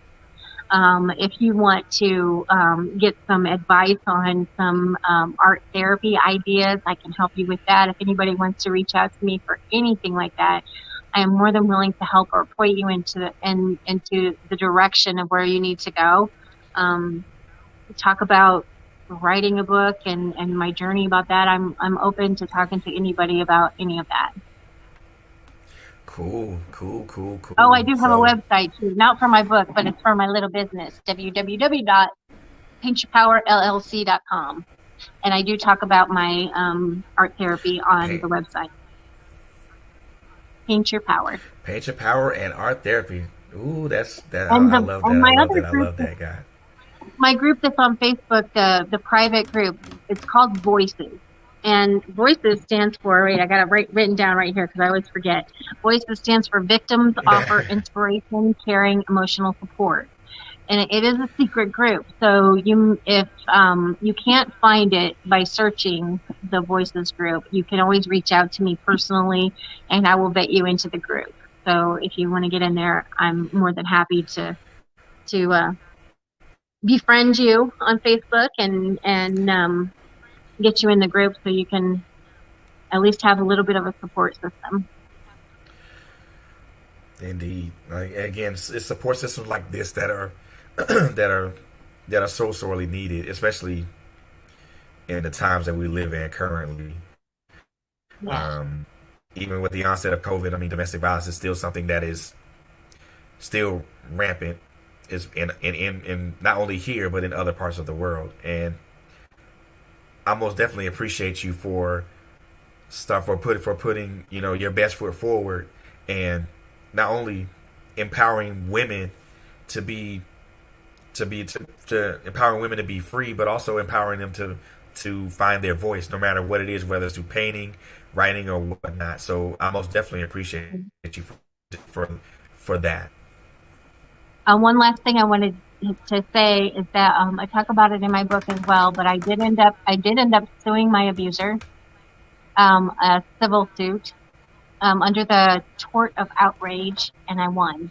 And people don't realize that you can actually sue your abuser. And so if anybody needs any information on that, I'd be happy to help. I work for lawyers, corporate lawyers, and I can at least help with some advice. Cool. That's what's up. I'm gonna make sure that I put that on the post that I make. Thanking you for coming on here. So first and foremost, I want to thank your spouse for coming on today, spending a Saturday afternoon with me for a couple of hours, and just having a conversation about your book, about your journey, about your painting. I am very, very appreciative of your time, yours and your spouse's time. That particular of it is most definitely recognized by me.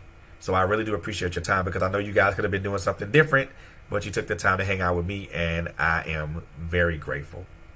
Well, we love you, Fred. We really appreciate you having us on, and the way you're doing is amazing. We'll have to come see you sometime.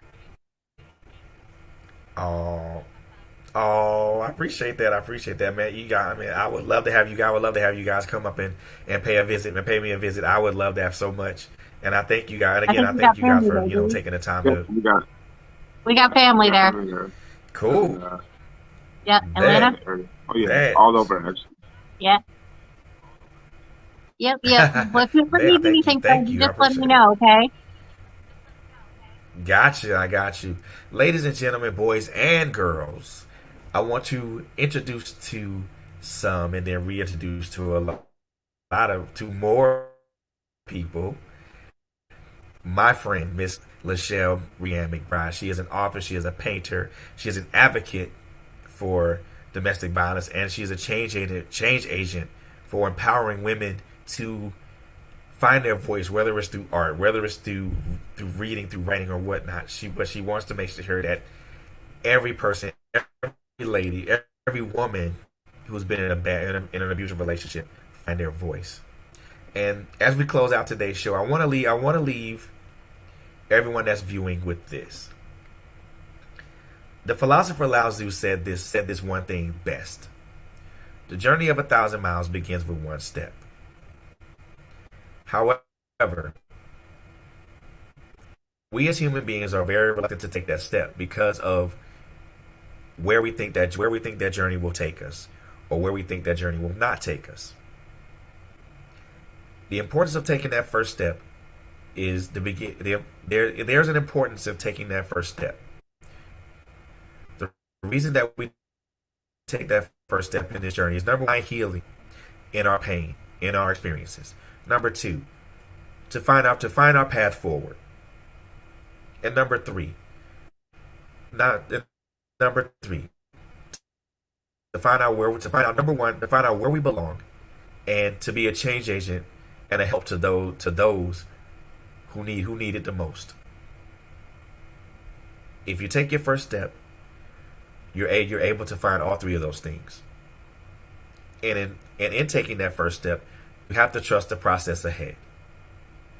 Trusting the process ahead and taking that first step is not only